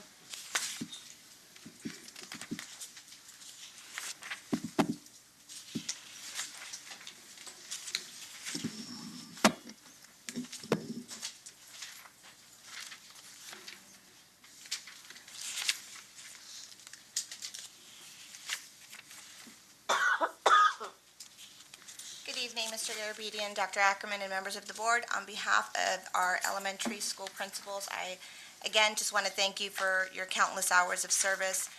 We could not do what we do if it weren't for your support. I am presenting tonight the elementary discipline report. We are using the same format that secondary has been using so that you can see the consistency there. For Garfield Elementary, we had 3 violations of code of conduct. And then you can see that we had 1 where it was corrective counseling as the action, and then we had 2 privileges where the students had their privileges removed. For Calderon Elementary, they had 2 violations of student code of conduct, and then you can see the actions that they took with those 2 students, which included detention, a parent conference, and corrective counseling. So that's why you can see that it shows up because they used multiple actions for the offenses. For Buena Vista Elementary, there were 3 violations of student code of conduct, and then you can see their actions. They had 1 out-of-school suspension, 1 parent conference, and 1 corrective counseling. Lamar Elementary, they had 2 violations of student code of conduct, and they had 1 fight. And then their actions included 2 parent conferences and 1 corrective counseling. For Ruben Chavita, there were 7 offenses in regards to code of conduct and 1 insubordination offense. And their actions included detention, parent conference, and then 6 lunch detentions. North Heights had 15 violations of code of conduct and then 2 for fighting. And their actions included 10 detentions and then 7 corrective counseling. For Lonnie Green, there were 27 violations of student code of conduct, 1 for insubordination and 2 for fighting. And then you can see their list of actions taken for those offenses. 8 out-of-school suspensions, 5 detentions, 1 parent conference, 13 corrective counseling, 1 partial day out-of-school suspension, 1 removal of privileges, 1 lunch detention, and 2 parent conferences. And all the elementary principals are here if there are any questions. Questions? Okay, Thank you. thank you. Mr. Overfelt has a question or comment? No, it's just a comment on it doesn't relate to any of the discipline and stuff like that. I know in our packet, you have the table of contents that shows the school codes 043, 001, et cetera. And for those of us who are previously educators, we kind of know those. But having even to flip back and forth, maybe we could start putting the school on top like we had on the slideshow. For those that aren't familiar with the school codes, 043, et cetera. So not having to flip back and forth when we're looking at that. Just a suggestion. Sir. Thank you. Other comments? Mr. Mesa?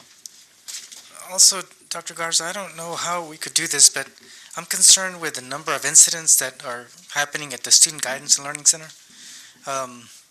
Because they're sent already, because they're in trouble, at the campus, and they're sent to SGLC, and then something else happens there, which is, it's always troubled me because, again, it's a smaller environment, but yet it seems that a lot of times, it's big what is happening there. I see the numbers and I'm thinking, Yeah, that shouldn't happen, in such a small environment. Either somebody's not monitoring and these things are getting into some worse problems up there. All right, sir, well, Mr. Menchaca, is he here today? I'm just wondering if it's possible, I don't know, if, quarterly, if perhaps he needs to be here, if you see the number, getting larger, and a lot of times it just happens. Right. And I'm concerned that, they get in trouble in school and they're sent to SGLC and then they get in trouble there and then, the campus is going to suffer the consequence of that incident that happened as GLC. It should not happen. Okay, I understand. Let me make sure I understand your question. So there's two issues. One is the things that are happening at the SGLC, but also I heard at the end the issue that if it happens at the SGLC, it affects the campus. So those are the two issues that you have? Yeah, and I know that, the elementary principal's here, but I think what I'd like to see is, the principal from SGLC, coming to justify like why those things are happening. Understood, sir. Okay. Thank you.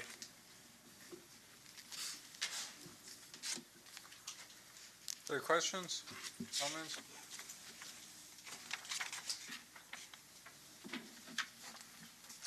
Are we still in agreement? We like the new format of this report?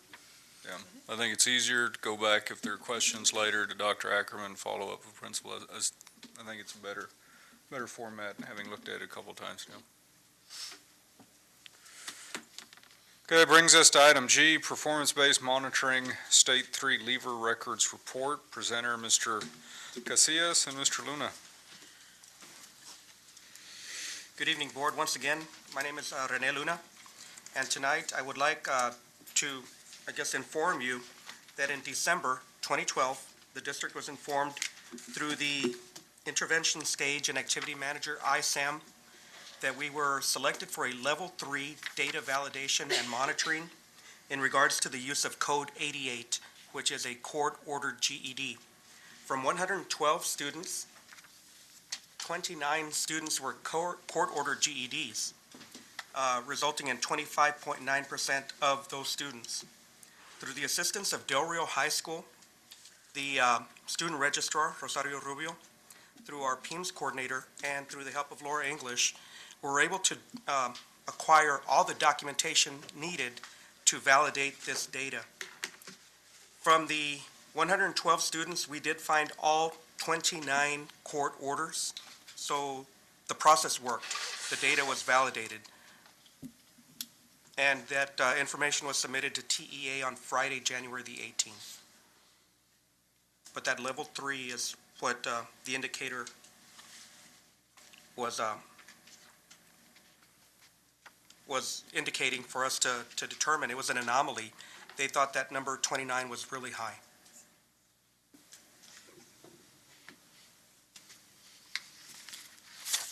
You have a question? So, Mr. Luna, does that mean that with that information submitted, that verifies, it takes us off the hook, in other words? Well, sir, at this point, we would believe it does, but we would like to, we submitted everything on a timely basis to TEA as requested. The information of all the court orders, we would hope it does take us off of anything off the hook, but we'll wait and see. So, and I had another question, but I guess, I'll ask it anyway. Maybe later on, we happen to find the answer. To me, it's almost like an indication they're saying too many are being referred. Correct. From not from us, but court ordered. And ordered. speaking to Ana Leyva, these Code 88s are not assigned anymore. There is no court-ordered GED at this point. It's hard to get Judge Cole to do a court-ordered GED. But at this time, it was during the transition from Judge Brockwell to Judge Cole, and we had a high number of court-ordered GEDs. Okay. But luckily, all the paperwork was found, and every documentation, you did receive in your packet, the student-level data review that lists each student and their court order. We do have all the documentation to back that up. Okay, thank you. Okay. But this was brought to you for informational purposes. Other questions or comments?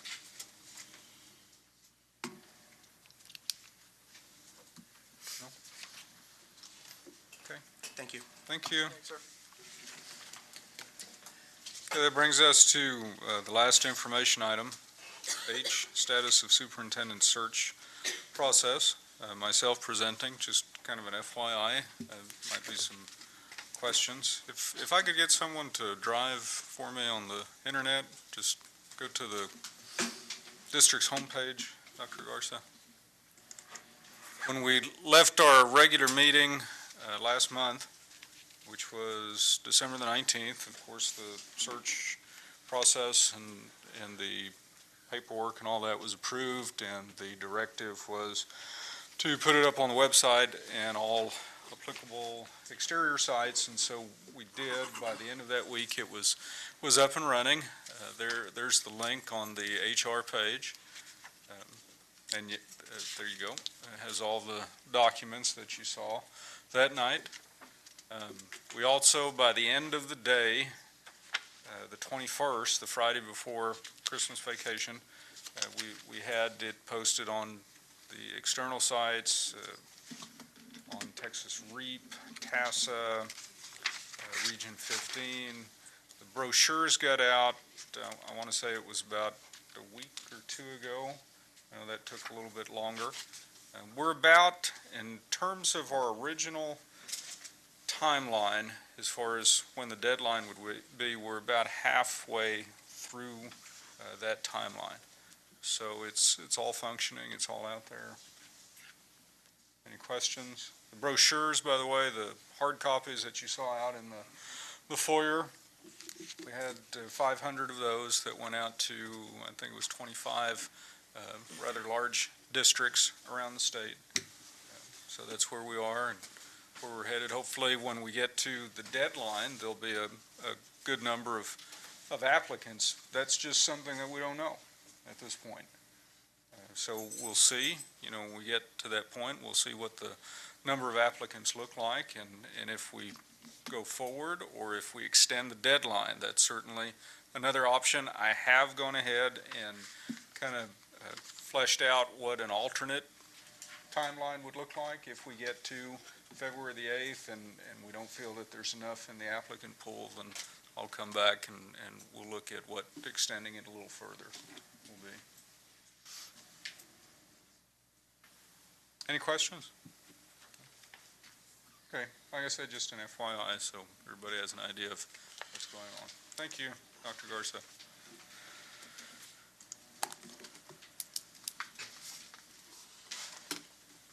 Okay, we're now on item 7. So if there's no objections, it's time to recess this meeting so we can move forward with the public hearing. Okay, so that brings us to item 8, public hearing on AEIS report for 2011-12.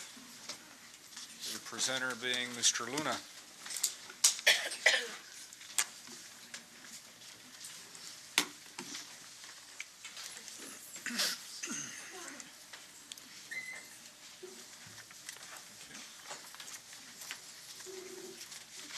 Good evening, Board. Once again, my name is Rene Luna, and tonight we'd like to present the 2011-2012 AEIS report, the Academic Excellence Indicator System report for the school district. And at this time,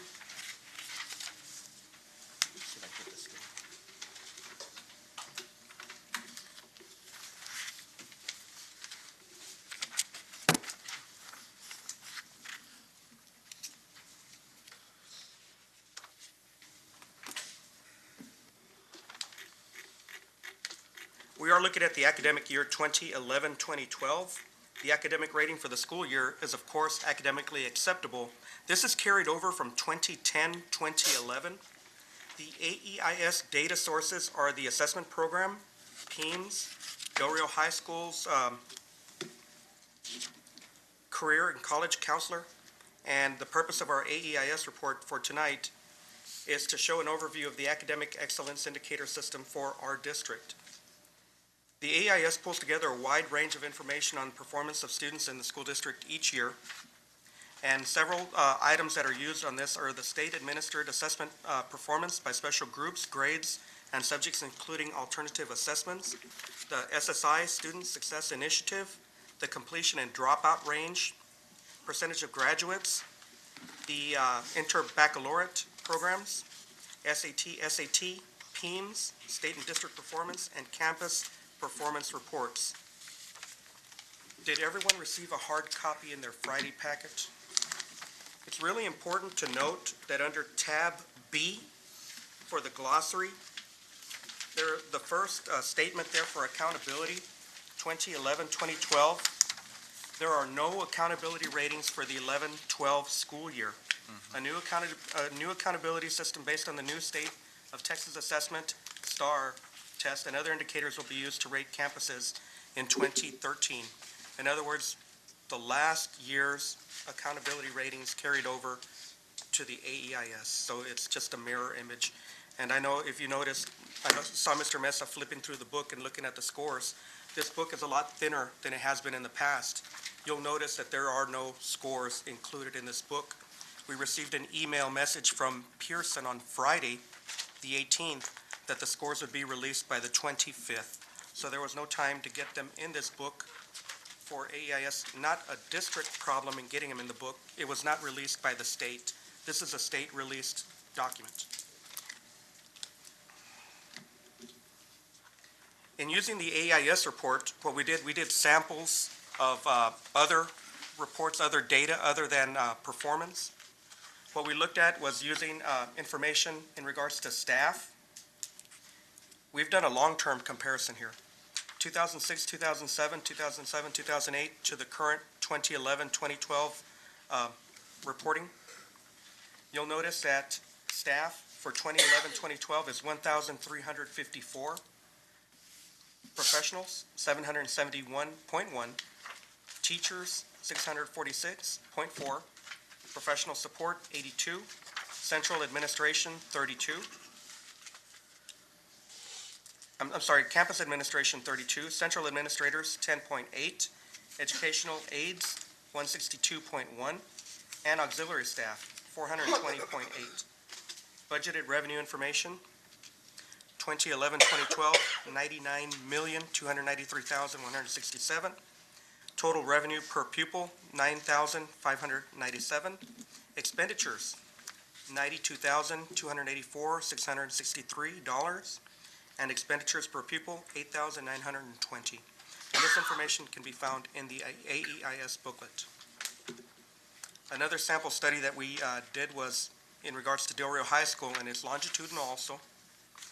We looked at the number of total students at Del Rio High School. We found that currently, or last year, 11-12, there was 1,912 students, 0 ninth graders, 643 10th graders, 644 11th graders, and 12th graders, 625.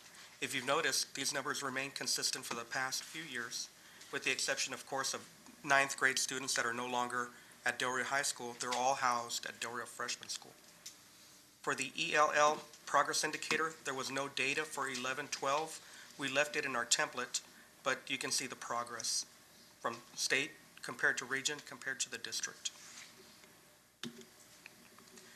These are the carryover numbers. You'll notice that everything for 2010 and 2011 is identical, and we left it highlighted to indicate that. But also, we have a longitudinal comparison that shows our ratings from 1994, 1995 to current 2011, 2012. And of course, the state assessment has changed throughout the years, but the ratings remain. It's gone from tax to the previous one, now to STAR, but we're currently at 2011, 2012, and the tax carried over. It's the same information, just in a different format, color-coded. Exemplary schools. Again, the same information from 2010, 2011, just a mirror image.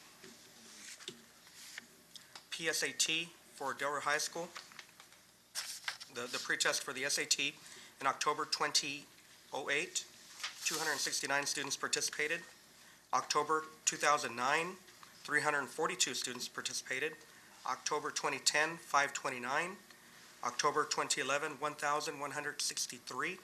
And October 2012, 1,273 students participated in the PSAT. Seniors, 2010, the College Board attending four-year universities. 127, and attending 2 years Texas University's Community Technical Vocational Colleges, 169. The College Board, I believe it's 1 year behind, but that's the most current data that we have. Seniors 2011 data based on students applying at Del Rio High School College Center. Applied to a 4-year college, 568. Applied to a 2-year college, 169. Applied to a 2-year and a 4-year college, 143. Scholarships offered.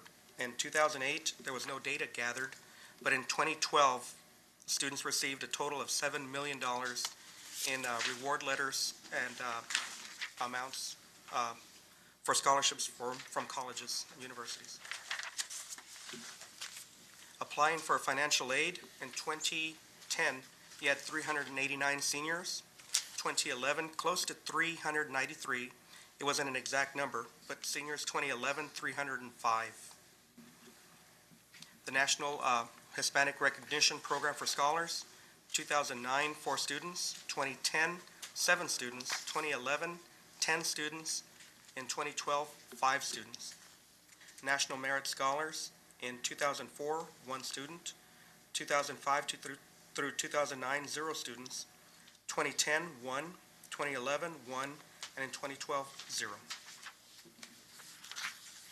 You can see here the numbers for SAT and ACT. In 2012, there was 297 seniors that participated in the SAT test, and ACT in 2012, 74 seniors. Any questions? This document is available on the district website in an electronic format, and so is this PowerPoint that we presented tonight. Questions? Mr. Mesa? So again, the scores will be coming soon afterward. We're anticipating January 25th for the STAR scores for elementary. And as a matter of fact, today, Dr. Garza and Mr. Casillas helped in getting a PO processed for the PO to be ready for the scores to be received. So when, as a board member, when should I expect some scores? We do have a workshop coming up on the 31st, Mr. Mesa. That's probably when we'll present it, as soon as we get it. If you, just to remind you, the state did not release these numbers throughout the state because of the way they were going to measure, and it just depends how they're coming out. But I'm also very anxious to find out how the state has put that benchmark, because this is the start. Okay, thank you.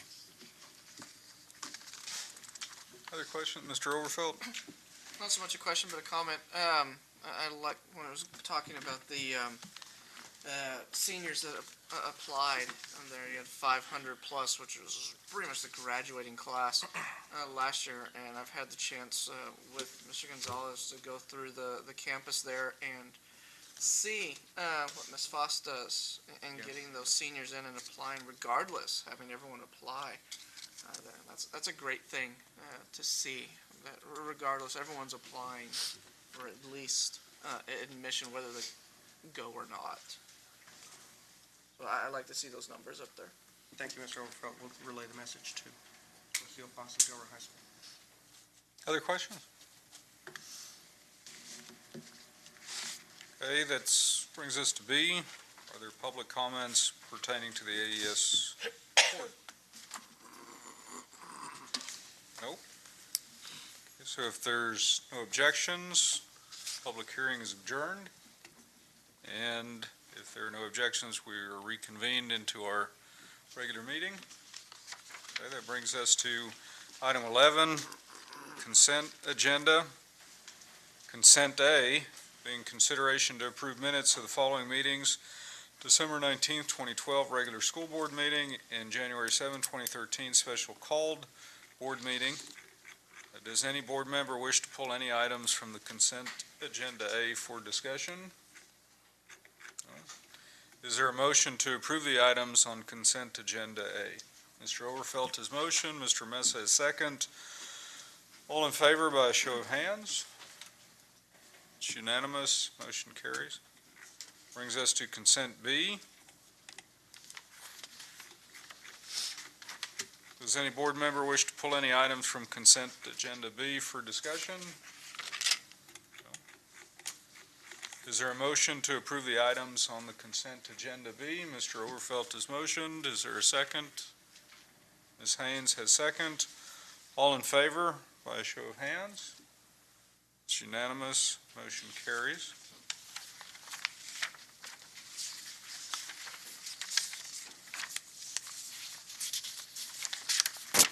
And before we move on to the discussion action items, as is the custom, I'll read the list of those who made donations to the district.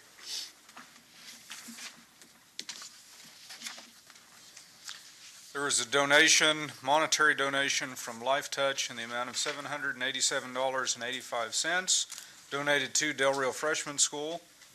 There was a monetary donation from Life Touch in the amount of $921.17, donated to San Felipe Memorial Middle School. There was a monetary donation to from Dr. Lonnie Green Elementary PTO in the amount of $400, donated to Dr. Lonnie Green Elementary Physical Education Department.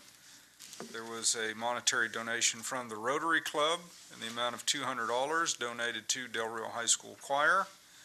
There was a monetary donation from Cowan and Cowan in the amount of $50, donated to Del Rio High School. There was a non-monetary donation from Education Service Center Region 15. It was 4 iPads valued at $1,600, and it was donated to the Special Education Department. So on behalf of Board of Trustees and the district, we thank those who donated. We appreciate it. Questions? Okay, it's now 8 p.m., and we are on item 13, which brings us to discussion action items. First being discussion action item A, consideration to approve budgetary goals for the 2013-14 budgeting process. Presenter, Ms. Yanakani Valdez. Well, good evening, Mr. Garabedian, Dr. Ackerman, board members. I'd also like to say thank you for all of your commitment and your hard work. And I have to say, this is probably the best meeting that we have of the year, because seeing all the students come up was just, just very moving. And a reminder of why we're here every day. So, it's that time of year again.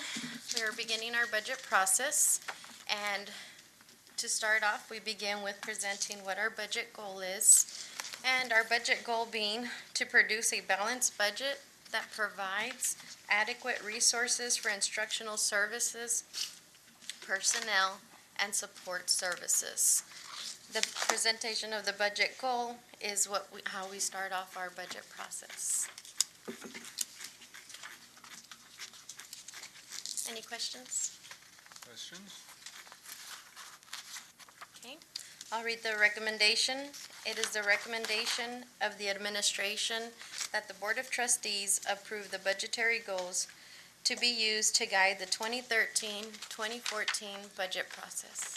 We've heard the recommendation. Is there a motion to accept? Mr. Chavita's motion, Mr. Mesa second. All in favor by a show of hands? It's unanimous. Motion carries.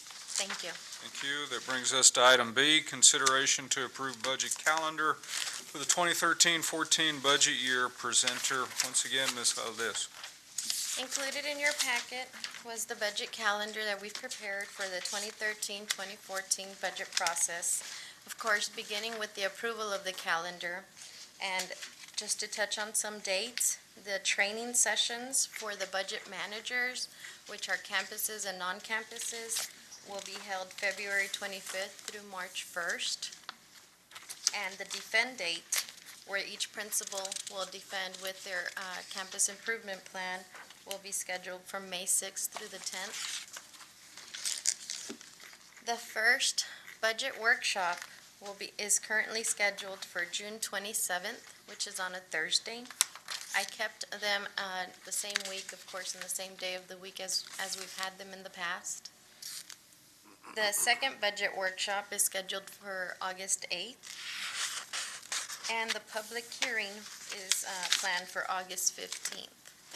Now, any of the dates that are underlined are tentative in case any changes may in case we need to make any changes as new information is received. Are there any questions? Question? Okay, I'll read the recommendation.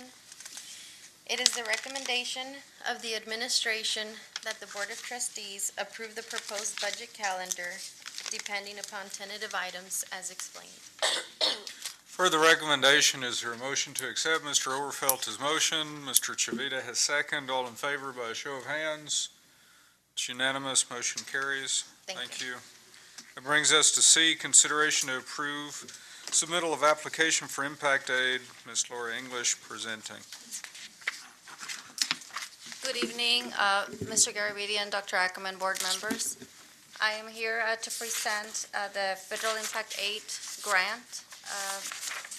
The Impact Aid grant, they're basic support payments from the federal government to assist local school districts that educate federally connected students.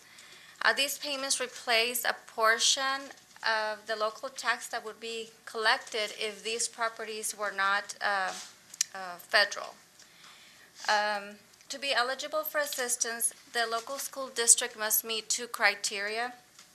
It must educate at least 400 students that are federally connected, or they must take part at least 3% of all the students that are educated in the district. School districts must conduct a survey every year to identify the number of federally connected students, and then we submit that application directly to the U.S. Department of Education. Do you have any questions before I read the recommendation? Questions, comments? Mr. Mesa has a question or comment? I know there were some questions last year, and I'm sure you're familiar, but do we, since, and this is for the benefit of new staff that we have, building principals especially, in the event, for example, I think the question that we had was, in the event, we send the form home to verify that the student is either residing on federal property or not. A lot of times, the deadline comes without the letter being received, and my understanding is, because of previous experience, has been that the campus administrator may enter the information from resources that they might have. Right. Whether it's, again, a home visit, it might be something. Is that understood from all building principals? Because I know the question that we had last year was that, there were accusations that we were filling out federal documents for someone else. Now, they do attend a training. Everybody, or the secretaries and the principals, or the designated representative from the campus do have to come in for training. And that is something that is allowed. That is something that, by the Department of Education, that's a recommendation. If the parent does not complete the form, the principal is allowed to complete it for them, but they must state how they verified the information. If it is via the enrollment card or the employment, and especially if it's at Laughlin, they're able to verify with them, but they do have to specify, where they received that information. Good. And I just want to make sure, again, for the benefit of the new staff that has not received that training, that, that is emphasized, to them, because, I think those that were on board, you might know about, we were receiving letters, and accusations were being made, but the procedure, that is the established procedure. I just want to make sure that the principals are aware of it and utilize it if they need to. Thank you. You're welcome. Any other questions? Comments or questions? Okay. It is a recommendation of the administration that the Board of Trustees approve the submittal of the application for grant under the Impact Aid Section 8003 for year 2014, and authorize the interim superintendent to sign the application. For the recommendation, is there a motion to accept? Mr. Mesa's motion, Mr. Chavita is second. All in favor by a show of hands? It's unanimous. Motion carries. Thank you. Brings us to item D, consideration to approve tax compliance policies. Presenter Yannicani Valdez and Daniel Martinez. Good evening again. I'll be providing you with a brief history, and then I'll introduce Mr. Martinez. In December of 2012, with the assistance of our bond counsel, we responded to a small government bond questionnaire that we received from the IRS. This questionnaire was in reference to our 2008 bond series. And the questionnaire is based on a recent or modified IRS form.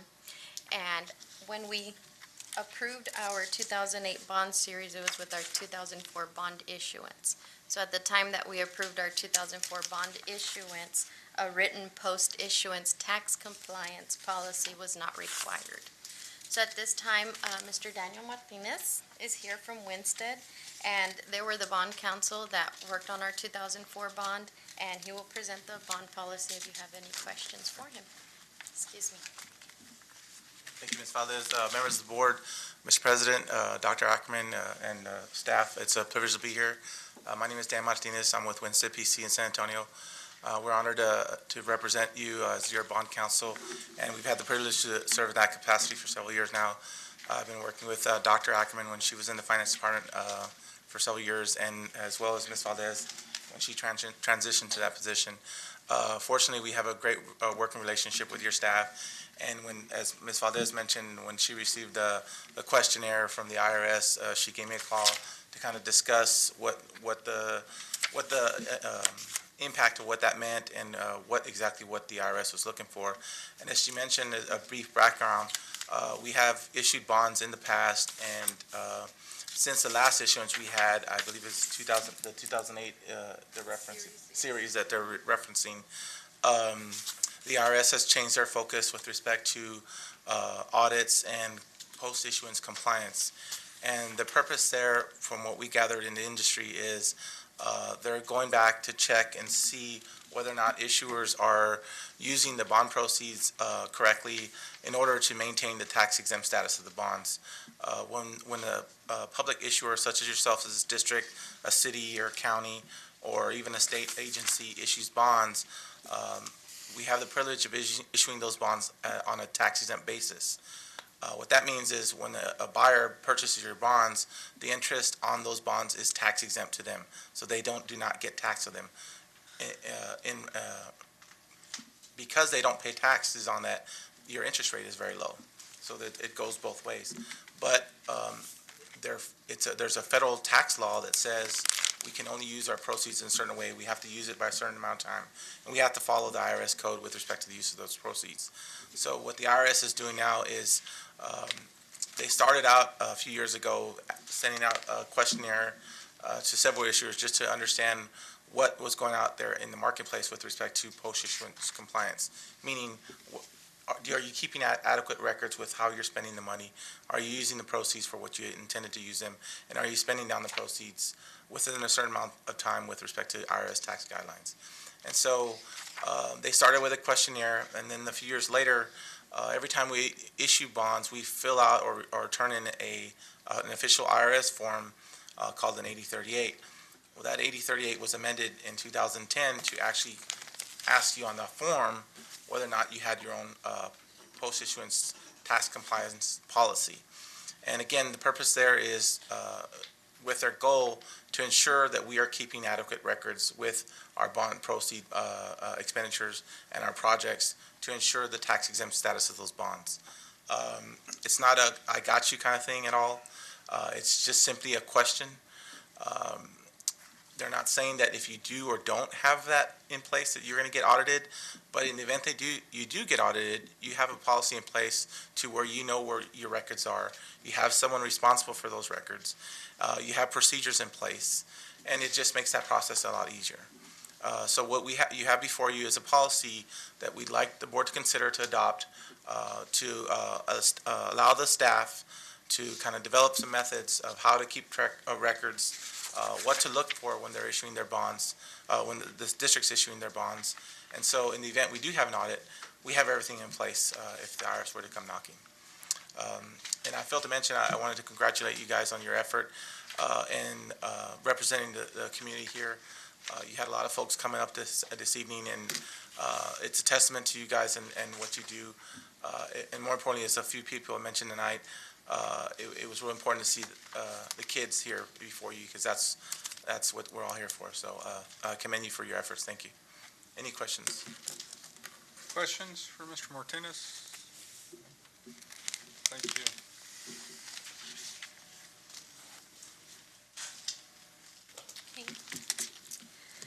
At this time, I'll read the recommendation, but I will add to what was on the recommendation. It is the recommendation of the administration that the Board of Trustees approve the tax compliance policies to comply with the changes included in the revised Form 8038G and the guidance provided by the IRS, also requesting approval for the interim superintendent and board secretary to sign the policy. Okay. Heard the recommendation. Is there a motion? Mr. Overfelt has motioned. Is there a second? Mr. Mesa has second. All in favor, by a show of hands. It's unanimous. Motion carries. Thank you. Thank you so much for coming. You're welcome. I really appreciate it. Thank you. Have a safe trip. Thank you. Thank you, Mr. Thank you. Martinez. Thank you. Thank you. Brings us to E, consideration to approve travel rate changes to be in compliance with TEA and the state travel guidelines. Yana County Valdez presenting. Included with our travel memo is the letter from TEA where we did receive a change to our travel rate, and it is in the local mileage. And effective January 1st, 2013, the rate will increase from 55.5 cents to 56.5 cents per mile. Is there any questions? There are no changes to the meals and hotel rates at this time. Okay. Questions? I'm sorry. How come it can't go up like the gas goes up? I don't know, sir. Out of my control. I know, you but- can't answer that question. Okay.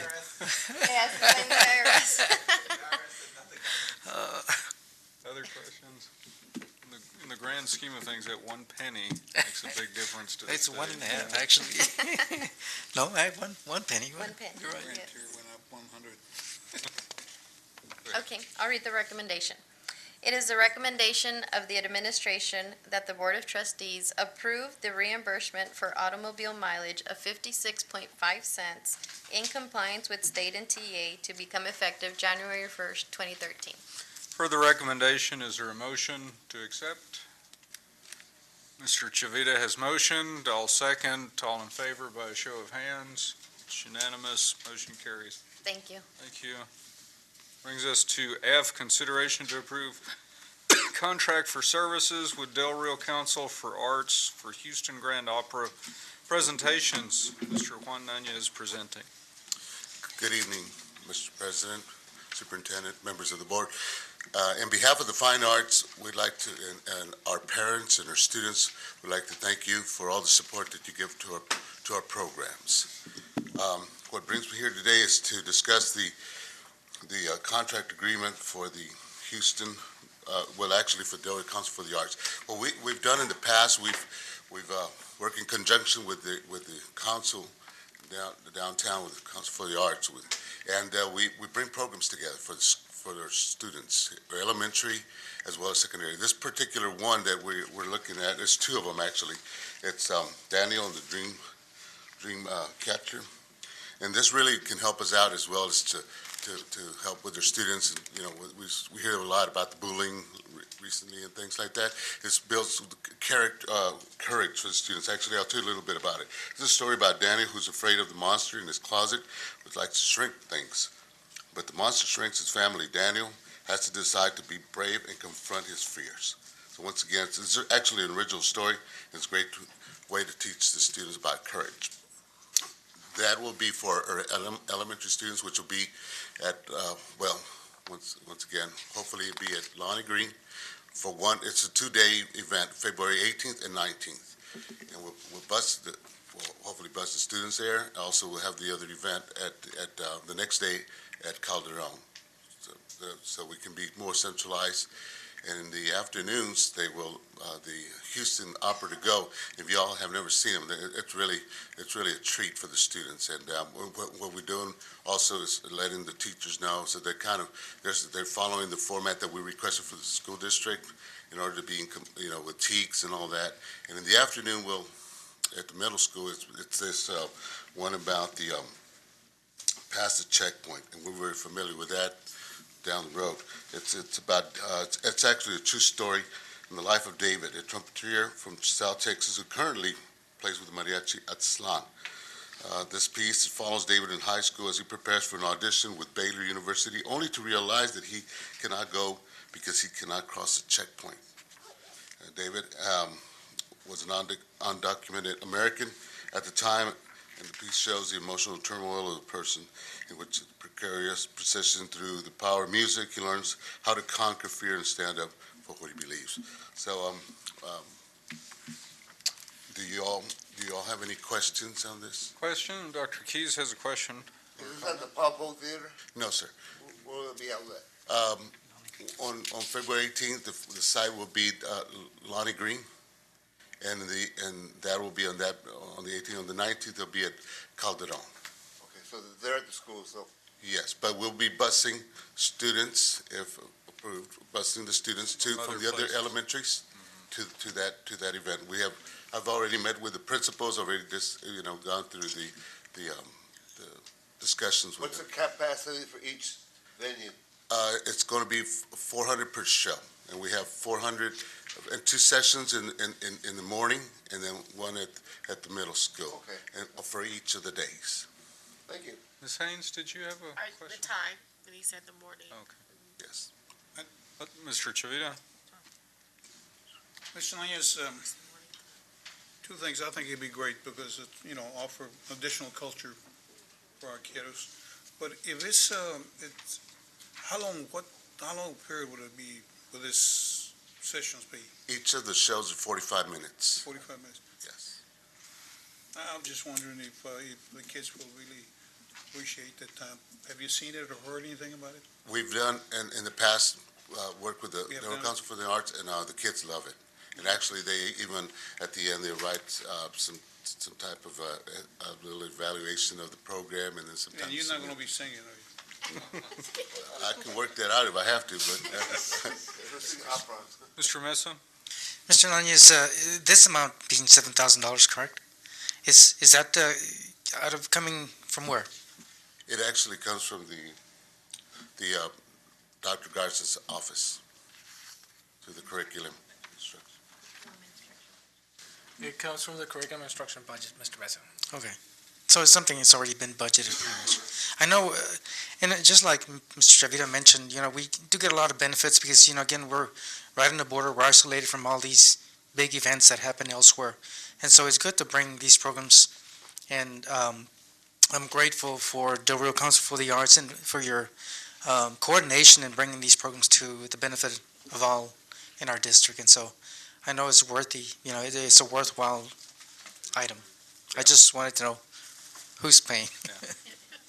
It seems outstanding. Many, many years ago, in a state far away, a second grader was taken to a stage production of Charles Dickens' A Christmas Carol. He had never been to a theater or anything like that. It was me, and I became a fan of Dickens and all of that ever since. And things like this are fantastic. Very good. Okay, recommendation? It is the recommendation of the administration that the Board of Trustees approves for the interim superintendent to sign the contract and authorization of payment to the Del Rio Council for the Arts for this presentations. Further recommendation, and I so move that we accept. Is there a second? Ms. Haynes has seconded. All in favor by a show of hands? Unanimous, motion carried. Thank you very much. Thank you. Thank you. Brings us to G, consideration to approve contract for services with Inside Public Sector and payment of purchase order over $25,000 for $50,943.33 to pay for the emergency repairs to our fiber cabling. Mr. Casillas presenting. Good evening, Mr. Garbedian, distinguished members of the board, and Dr. Ackerman. I also would like to add my thanks to you for your invaluable service to the board and to this community. It's an awesome commitment, 4 years at a time. Oh, my God. So thank you very much. We really do appreciate it. You have before you a request for the payment to the vendor that repaired our fiber lines that were literally ripped from this building by a vehicle traveling across on Wildcat Drive. And it is the responsibility of the district to make payment to the vendor, and then we're working out the details with the insurance company. And so this is just our part that was paid to, or that needs to be paid to the vendor. There's still the Time Warner for the post and their part, and then, of course, AEP for the electric repair. But you have before you, for your consideration, payment, should we need to do it prior to the insurance company settling all of the issues. Questions? So- Mr. Overfeld? So we're hoping that the trucking company and its insurance settles ultimately. We are in contact with them, and they just wanted a breakdown of the fees by labor, by worker, by item, and so that's all that has been provided. Thank you. Other questions? No? Okay, the recommendation. It is a recommendation of the administration that the Board of Trustees approves for the interim superintendent to sign the contract for services with Insight and for the issuance of the purchase order over $25,000 and to pay the invoices when received as presented. For the recommendation, is there a motion to accept? Mr. Chavita has motioned. All second. All in favor by a show of hands. It's unanimous. Motion carries. Thank you. Thank you. That brings us to H, consideration to approve contract services with Donnie Weaver Consulting for services to the storage array network and servers for terminal systems. Mr. Casillas again presenting. Thank you, Mr. Garabedian. We came before you 4 years ago for a similar project in which we needed to upgrade the storage array, and in preparation for our virtual environment that we prepared the following semester after that. So at this time, 4 years later, we have to double the size of our storage as we are preparing for the next phase of the virtual environment to be deployed in the elementary campuses.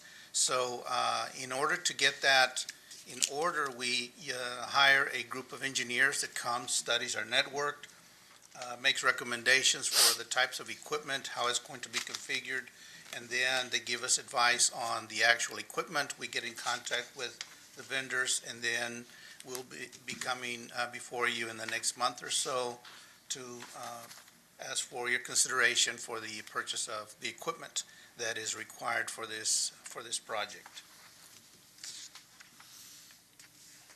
Questions? Mr. Mesa? And this is coming from your budget? Yes, sir. Something We budget. prepare. We prepare. Thank you. Other questions? No? Okay, the recommendation then. It is the recommendation of the administration that the Board of Trustees approves for the interim superintendent to sign the contract and authorization of payment to Donnie Weaver Consulting as presented. For the recommendation, is there a motion to accept? Mr. Overfelt has motioned. Mr. Chavita has second. All in favor by a show of hands? It's unanimous. Motion carries. Thank you. Thank you. Appreciate it. Brings us to I, consideration to approve the second reading of revisions to CDC, DCB, and GKD local policies. Mr. Salinas presenting. Good evening again. This is the second reading of the revisions to the policies CDC, DCB, and GKD local that I presented at our last regular board meeting. As a reminder, CDC is in reference to gifts and donations to the district. DCB local is in reference to some changes to our term contracts, and GKD is in reference to some changes to our non-school use of district facilities. Under separate cover, I did provide all of those policies to you again for your review. And at this time, are there any questions? Any questions? Other questions for this reading? No? I think we're good. The recommendation. It's a recommendation of the administration that the Board of Trustees approve the second reading of revisions to CDC, DCB, and GKD local policies as presented. Heard the recommendation. Is there a motion to accept? Mr. Chivita has motion. Mr. Mesa has second. All in favor by a show of hands. It's unanimous. Motion carries. Brings us to J, consideration to approve the first reading of revisions to GE local policy. Again, Mr. Salinas presenting. Thank you. These changes to GE policy basically is a rewrite. I did share with you under separate cover the GE local that is currently in place. It's 3 paragraphs on 1 page. And the revisions that we've made to it in consultation with our attorney is 5 pages in length. So in essence, it's a rewrite. So I did not incorporate the blue and the red and the green. It's basically would have been all blue. So it's a complete rewrite. And the vantage point summary for this GE local revisions are as follows. We have revised and added language to more clearly indicate what guidelines our booster clubs and parent-teacher organizations should be following when interacting with the district. Guidelines include, for example, how they're supposed to form, how they're supposed to report their finances to the district and to their membership, and what methods they're supposed to use in fundraising, just to name a few. So it's a complete rewrite. And you might want to add that those all come from the UIL. Yes, guidelines. these are, if you'll notice on page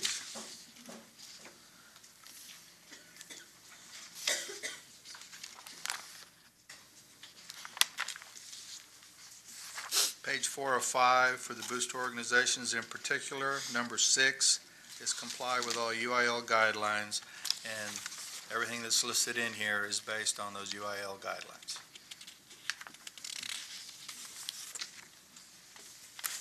Questions? No? Okay, the recommendation.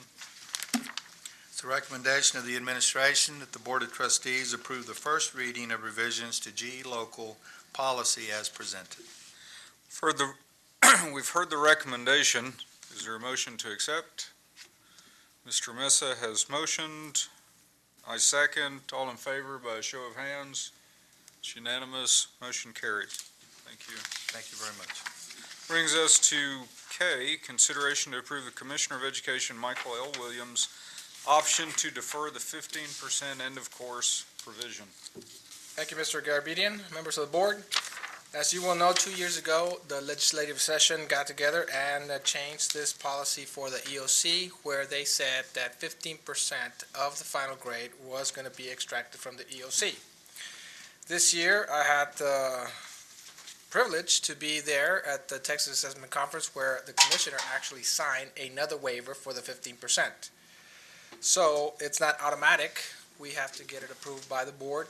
And I strongly suggest to this board for please approve this so that we don't have to deal with the 15%. So are there any questions? Questions or discussion? No? Dr. Ackerman, did you have something to add? This could end up being a moot point because the legislature is being introduced to completely do away with that. Really? But we do have to go ahead and have this action. This has to. Other comments?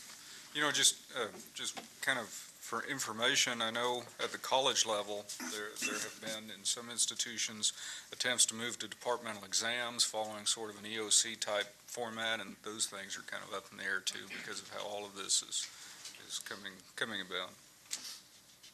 Okay, the recommendation, Dr. Garza? It is a recommendation of the administration that the Board of Trustees approves the option to defer the 15% end-of-course provision as stated by the Commissioner of Education, Michael L. Williams. For the recommendation, is there a motion to accept? Mr. Chivita has motioned. Mr. Mesa has second. All in favor, by a show of hands. It's unanimous. Motion carries. Brings us to L, consideration to approve 3 additional staff development days and to submit the staff development days waiver to the Texas Education Agency for approval. Dr. Garza presenting. Once again, Mr. Garabedian, every 3 years, I believe, we have a waiver that's, we apply to the state that qualifies us for 3 years. This year, once again, it's coming to an end, so we're asking again for 3 waiver days for the year 2013-14, 14-15, and 15 and 16. If you notice, we did not provide you with a waiver form because we do it a little bit different, going through TEAL, but we, as a district, please, first need approval for the waiver days for these 3 years. What happens for these waiver days is that 2 staff development days throughout the year and 1 before we actually start instruction. Are there any questions? Questions or discussion, Mr. Overfeld? So, the 3 additional, it says here, it knocks the instructional total number of days that students who attend school is down to 178. Yes, sir. Down from, is that where we're at right now, or we've been at? Yes, sir. We've been at 178 for the past 3 years for sure. Okay.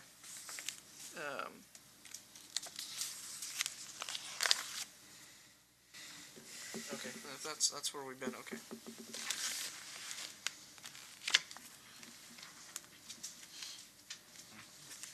Other comments, discussion? Mr. Mesa? Dr. Garza,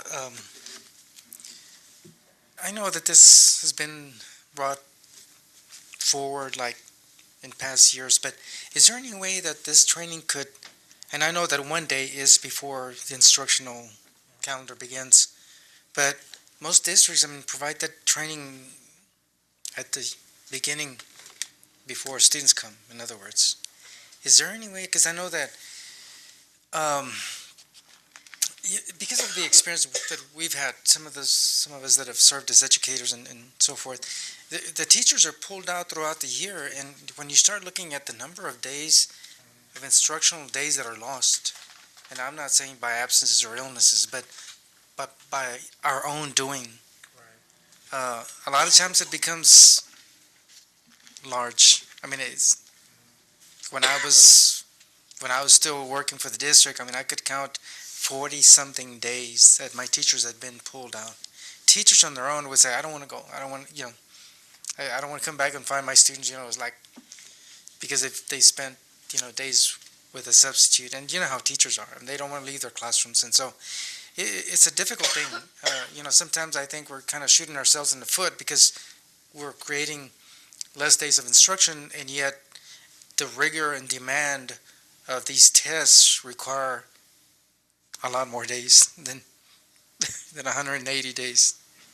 So it's a balance, but I hope you understand, it's sometimes we're kind of hurting ourselves because and I do look forward to seeing the scores. I think every year, I made it a point of calling, have we gotten our scores yet? Because, ultimately, we sit up here to make sure that everyone is successful, at the campus level, and everything that we can do, we try to. But I see that sometimes we hurt ourselves by pulling teachers out. Well, there's 2 issues here, Mr. Mesa. One is the waiver days is difficult because we are losing 2 instructional days. That's the negative. The positive side is that the students are not there when we pull these teachers out in those 2 days. The other side, because I was a campus principal, I understand exactly what you're talking about what is the balance, which one is more beneficial for the actual student. This year, Mr. Mesa, I can tell you, we needed a lot of professional development in writing, reading, math.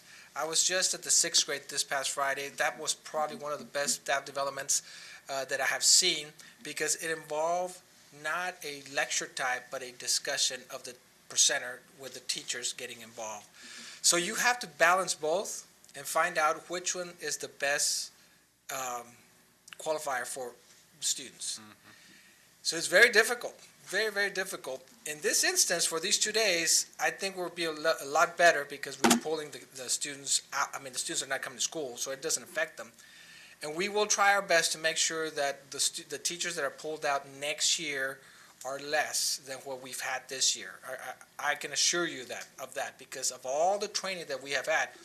But it's also very critical that if we have a staff development in September with a great presenter that comes in, we cannot just pretend that that didn't happen, because if we don't follow up with it, then it just goes away. So I don't have the answer that you're looking for right now, Mr. Mesa, but we will pay attention to it, to making sure that whatever services we're bringing for the teachers are good, constructive, things that are not just superficial and doing something just because. So we are doing so many things this year that I can assure you that that's not the case.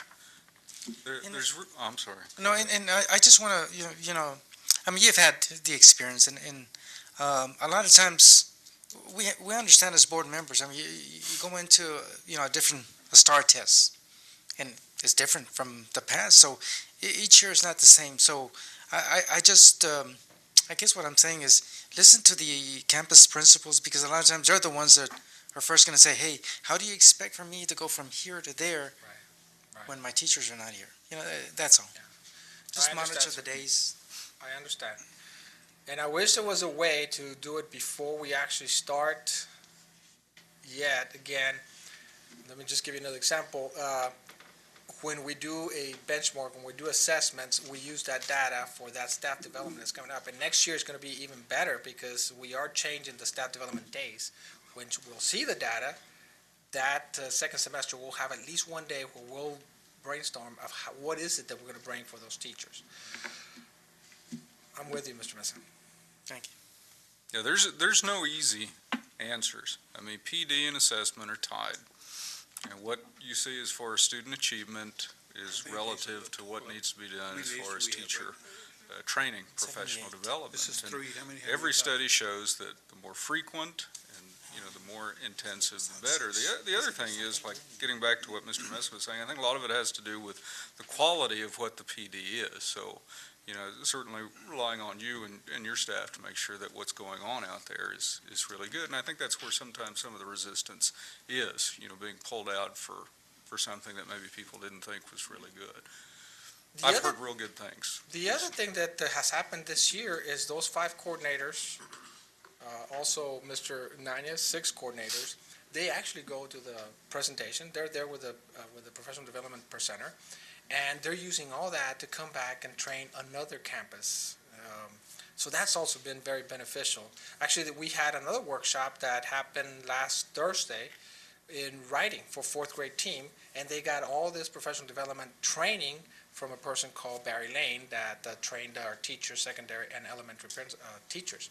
So our coordinators are also getting familiar with those professional development skills and professional development. That's important for writing, because we're trying to move that way where if we have the coordinator here that can go to 9th grade, which she's doing and working with them a lot, it's a lot better than actually getting someone from the outside and taking the whole day when we can take half a day or maybe even the 45 minutes when they have the conference time. So we are looking at that.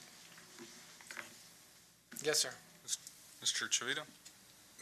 Dr. Garza, how many days will that add up with these 3 additional days? We are going out 2 days. It's going to be 2 instructional days. We usually teach 180, but with these waiver days, it's going to be 2 days from the 180. The other 3rd day is going to be at the beginning, so it's not going to affect instruction. Let's see, and the reason I'm asking is because we were on our district snapshot, we were cited for not having enough days of instructional. They really pointed out the fact that we needed more instructional training for, not only for our teachers, but for our principals. Now, I understand, sir. But this is good. I'll go along with it. It's great. Just as a comparison, we looked at the calendar from United, and United has 5 staff development days, so they go from 180 to 175. I don't know if we want to go that route. I think we need the 178 days of instruction. Other discussion? Recommendation? The administration recommends that the Board of Trustees approve 3 additional staff development days and the staff development days waiver requested to be submitted to the Texas Education Agency for approval. We've heard the recommendation, and I so move we accept. I Is there a second second? Mr. Chavita has second. All in favor by a show of hands? It's unanimous, motion carries. Thank you. Brings us to M, consideration to approve an agreement between San Felipe Del Rio CISD and Valverde Nursing and Rehabilitation for the purpose of providing health science technology, certified nursing assistant students with a training site to conduct the clinical portion requirement of the CNA program. Presenter, Dr. Jorge Garza and Roger Gonzalez. Good evening, Mr. Garabedian, Dr. Ackerman, members of the board. Again, let me extend my thanks to you all on behalf of Career and Technical Education, CTE, and its 35 professional members and staff members. And hopefully you will soon see the different programs that are actually highlighted through the whole city.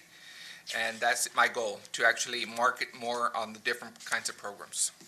So again, thank you for your support. In getting with this first consideration to approve an agreement between the school district, San Felipe Del Rio CISD, and Valverde Nursing and Rehabilitation for the purpose of providing health science technology, certified nursing assistants, CNA students with training sites to conduct the clinical portion requirement of the CNA program. This memorandum of understanding is to allow the Valverde Nursing and Rehabilitation and Nursing Home Facility to serve as clinical training site for students enrolled in the CNA program at Del Rio High School. This medical facility will provide students the opportunity to have members of their staff serve as mentors as students practice what they have learned in class and obtain their 40 hours of training requirement. The agreement will continue to the end of the 2012-2013 school year and will automatically renew for 1-year term unless terminated in accordance with provisions of this agreement. In your packet, you have the agreement between the San Felipe Del Rio CISD and Valverde Nursing and Rehab. Also attached is the Texas Department of Aging and Disability Service, DATS, Form 5514 Nursing Aid Training and Competency Evaluation Program as required for clinical site changes to the Nursing Aid Training Program. Are there any questions, comments? Questions or discussion? No? I just wanted to commend you again. I think the health-related courses that are being offered there are just tremendous, and a lot of success stories from these students that are able to work and eventually go up higher, either LVN, and licensed nurses, and that's an occupation that they can find a job anywhere, regardless of whether, the country's doing well financially or not, but, they can find a job anywhere. And I think I've seen a lot of success stories with that, so. Thank you, we really appreciate it. This is actually one of multiple programs through the CT program that actually has a certification attached to it. So not only are they graduating with a diploma, but also some certification. That's great. Other discussion? Okay, the recommendation, please. It is a recommendation of the administration that the Board of Trustees approve the interim superintendent to sign the agreement with Valverde Nursing and Rehab as presented. We've heard the recommendation, and I so move we accept. Is there a second? Mr. Chavita seconds. All in favor by a show of hands? It's unanimous, motion carries. Thank you. That brings us to N, consideration to approve the agreement between San Felipe Del Rio CISD and Laughlin Air Force Base for the purpose of providing aviation technology, advanced aircraft technology students with training site and to teach the fundamentals of aircraft maintenance. Again, Dr. Jorge Garza and Roger Gonzalez presenting. Again, Mr. Garabedian, this is another example of a memorandum of understanding that is allowing Laughlin Air Force Base to provide an accredited aviation maintenance educational program for the advanced aircraft technology students at Del Rio High School. Laughlin Air Force Base will provide the existing classroom, training devices, required tools, equipment, and personal protective equipment for this course. The mission of this Grow Your Own student program is also support of a variable career path for those students, improve local economic development, and to serve as a recruitment source for various civil service employment opportunities. This agreement will be in place starting this school year, 2012-2013, and reviewed every 2 years. Terms and conditions of this agreement may be reevaluated as deemed necessary. Also in your packet is the agreement between San Felipe Del Rio CISD and Laughlin Air Force Base. Also attached are the Texas Essential Skills, Knowledge and Skills, the TEKS, for this course, and the Air Force Form 55, Employee Safety and Health Records that will be used to document the students' safe training. Are there any questions? Discussion, questions? Mr. Overfeld? No, just real briefly, I'm glad to see that we're going back to Laughlin, and Laughlin's joining us in this endeavor, because as many know, we got to go and take that tour of the program, and as I've mentioned, I was a product of it. I went through the Grow Your Own and the aircraft maintenance, and it opened some doors that I probably never would have done, and talking with those students, I'm glad we're going back there, and just to expand on that, on the other stuff with CNA and the health, like Mr. Mesa was saying, as a member of Leadership Del Rio and getting that tour there, they were definitely singing the praises. Absolutely. There, so I'm very glad to have seen that there, and everything we offer. It truly is a hidden gem within the district. Thank you. Absolutely. And you all are welcome to stop by at any time, those of you that did not attend the presentation from Leadership Del Rio. Other discussion? Mr. Mesa? I just wanted to thank you also for allowing us the opportunity to visit that program. I think, that's the best information that we can get by, actually observing what is going on, and just the tremendous program that it is. Absolutely. This is a way to form partnerships with different businesses, and that's my goal, to ensure that CTE is actually at the forefront of future jobs for students, including certification. If there's no further discussion, the recommendation? It is the recommendation of the administration that the Board of Trustees approve the interim superintendent to sign the agreement with Laughlin Air Force Base as presented. For the recommendation, I so move we accept. Is there a second? Mr. Chavita has second. All in favor by a show of hands. It's unanimous. Motion carries. Thank you very much. Thank you. Brings us to O, consideration to approve LEA Board approval of improvement plan for performance-based monitoring analysis system. Presenter, Dr. Jorge Garza and Sandra Hernandez. Thank you, Mr. Garabedian. As I mentioned earlier this evening, I've given you a description of the requirements for submission of the performance-based monitoring analysis system improvement plan. I'm going to describe to you that the process of the plan was to regroup the focus analysis group and to meet with them and review all of the criteria and issues and looking at all of the citations. And when we put that together, we had to go back and actually include that in the improvement plan, which is in your packet. And when we did that, a lot of the information that we gathered in meeting with the group and the principals, teachers, administrators, we all came to an agreement that the most important thing was to be able to focus on being able to meet AYP. And by doing so, we came up with the following strategies and initiatives for our district. And what I'm going to ask you to do is, if you have any questions in relation to the continuous improvement plan.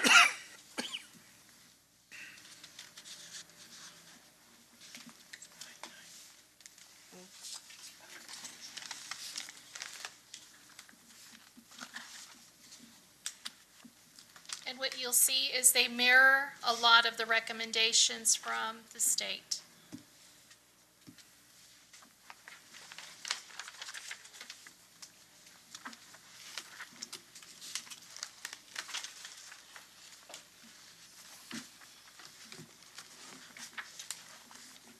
Questions, discussion?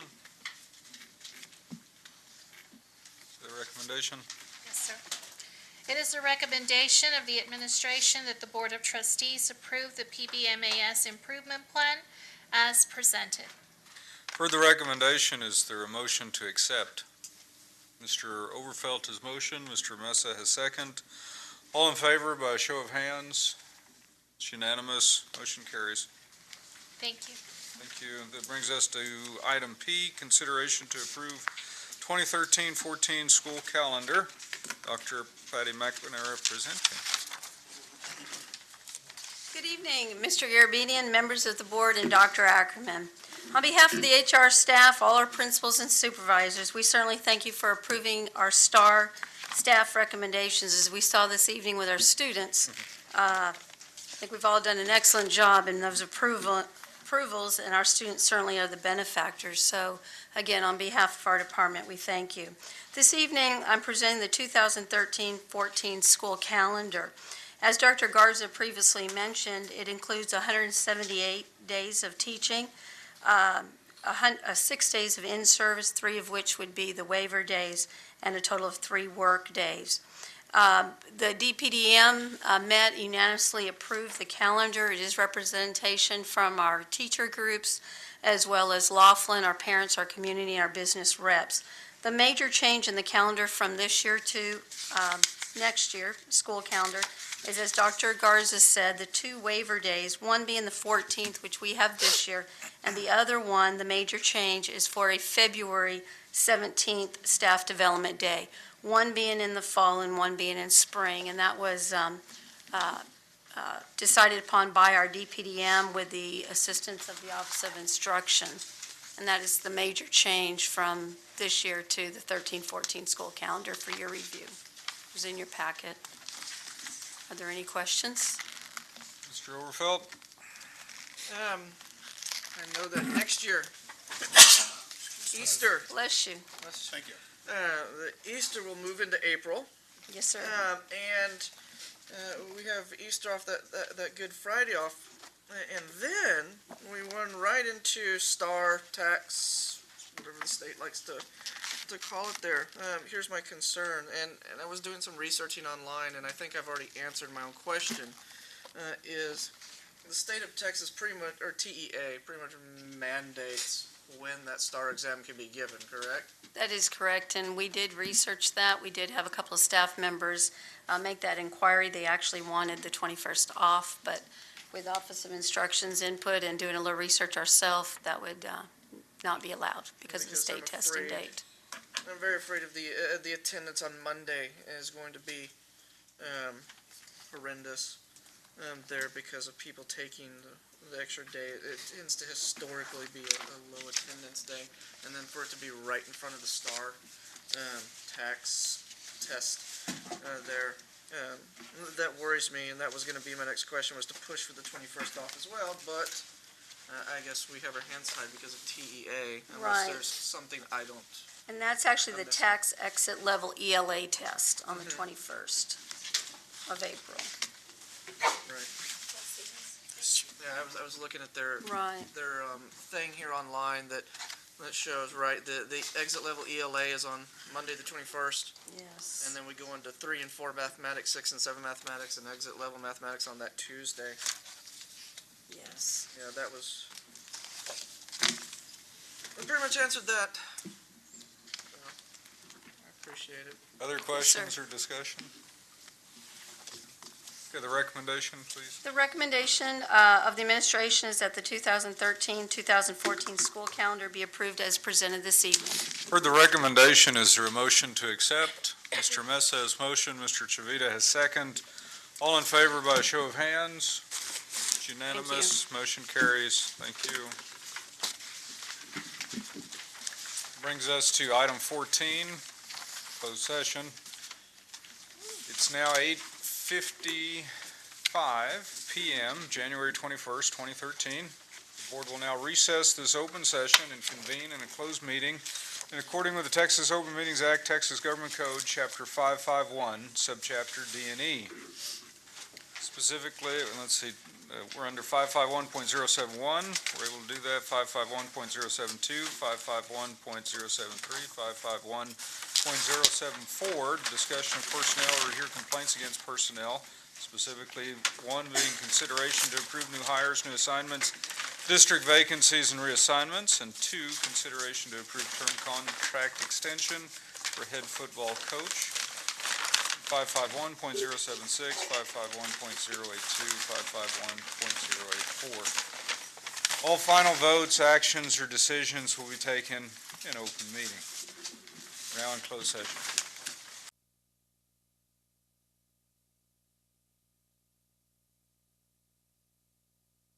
Okay, it's now 9:36 p.m., January 21st, 2013. The board will now reconvene in accordance with the Texas Open Meetings Act, Texas Government Code, Chapter 551, Subchapter D and E. No action was taken. We're back into open session under item 16, discussion action items. A, being consideration to approve new hires, new assignments, district vacancies, and reassignments. Presenter, Dr. Patty McNamara. Good evening again, Mr. Garabedian, members of the board, and Dr. Ackerman. At this time, the administration would like to recommend the following recommendations for your consideration this evening. Second grade teacher, Lamar Elementary, Miss Amanda Garcia. For pre-K bilingual teacher at Garfield, Mr. Victor Guetta.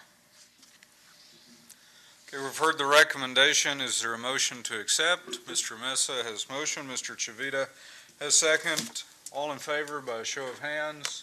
It's unanimous. Motion carries. Next being 16B, consider and take possible action to approve term contract extension for head football coach. Yes, sir. The administration at this time recommends the approval of a term extension for a head football coach as discussed in closed executive session. We've heard the recommendation, and I so move we accept. Is there a second? Mr. Chavita has second. All in favor by a show of hands. It's unanimous. Thank you. Have a great evening. Thank you. Well, that brings us to item 17. It's been a long meeting. Is there a motion to adjourn the meeting? Mr. Chavita's motion. Dr. Keys is second. All in favor by a show of hands. It's unanimous. Motion carries. Meeting adjourned.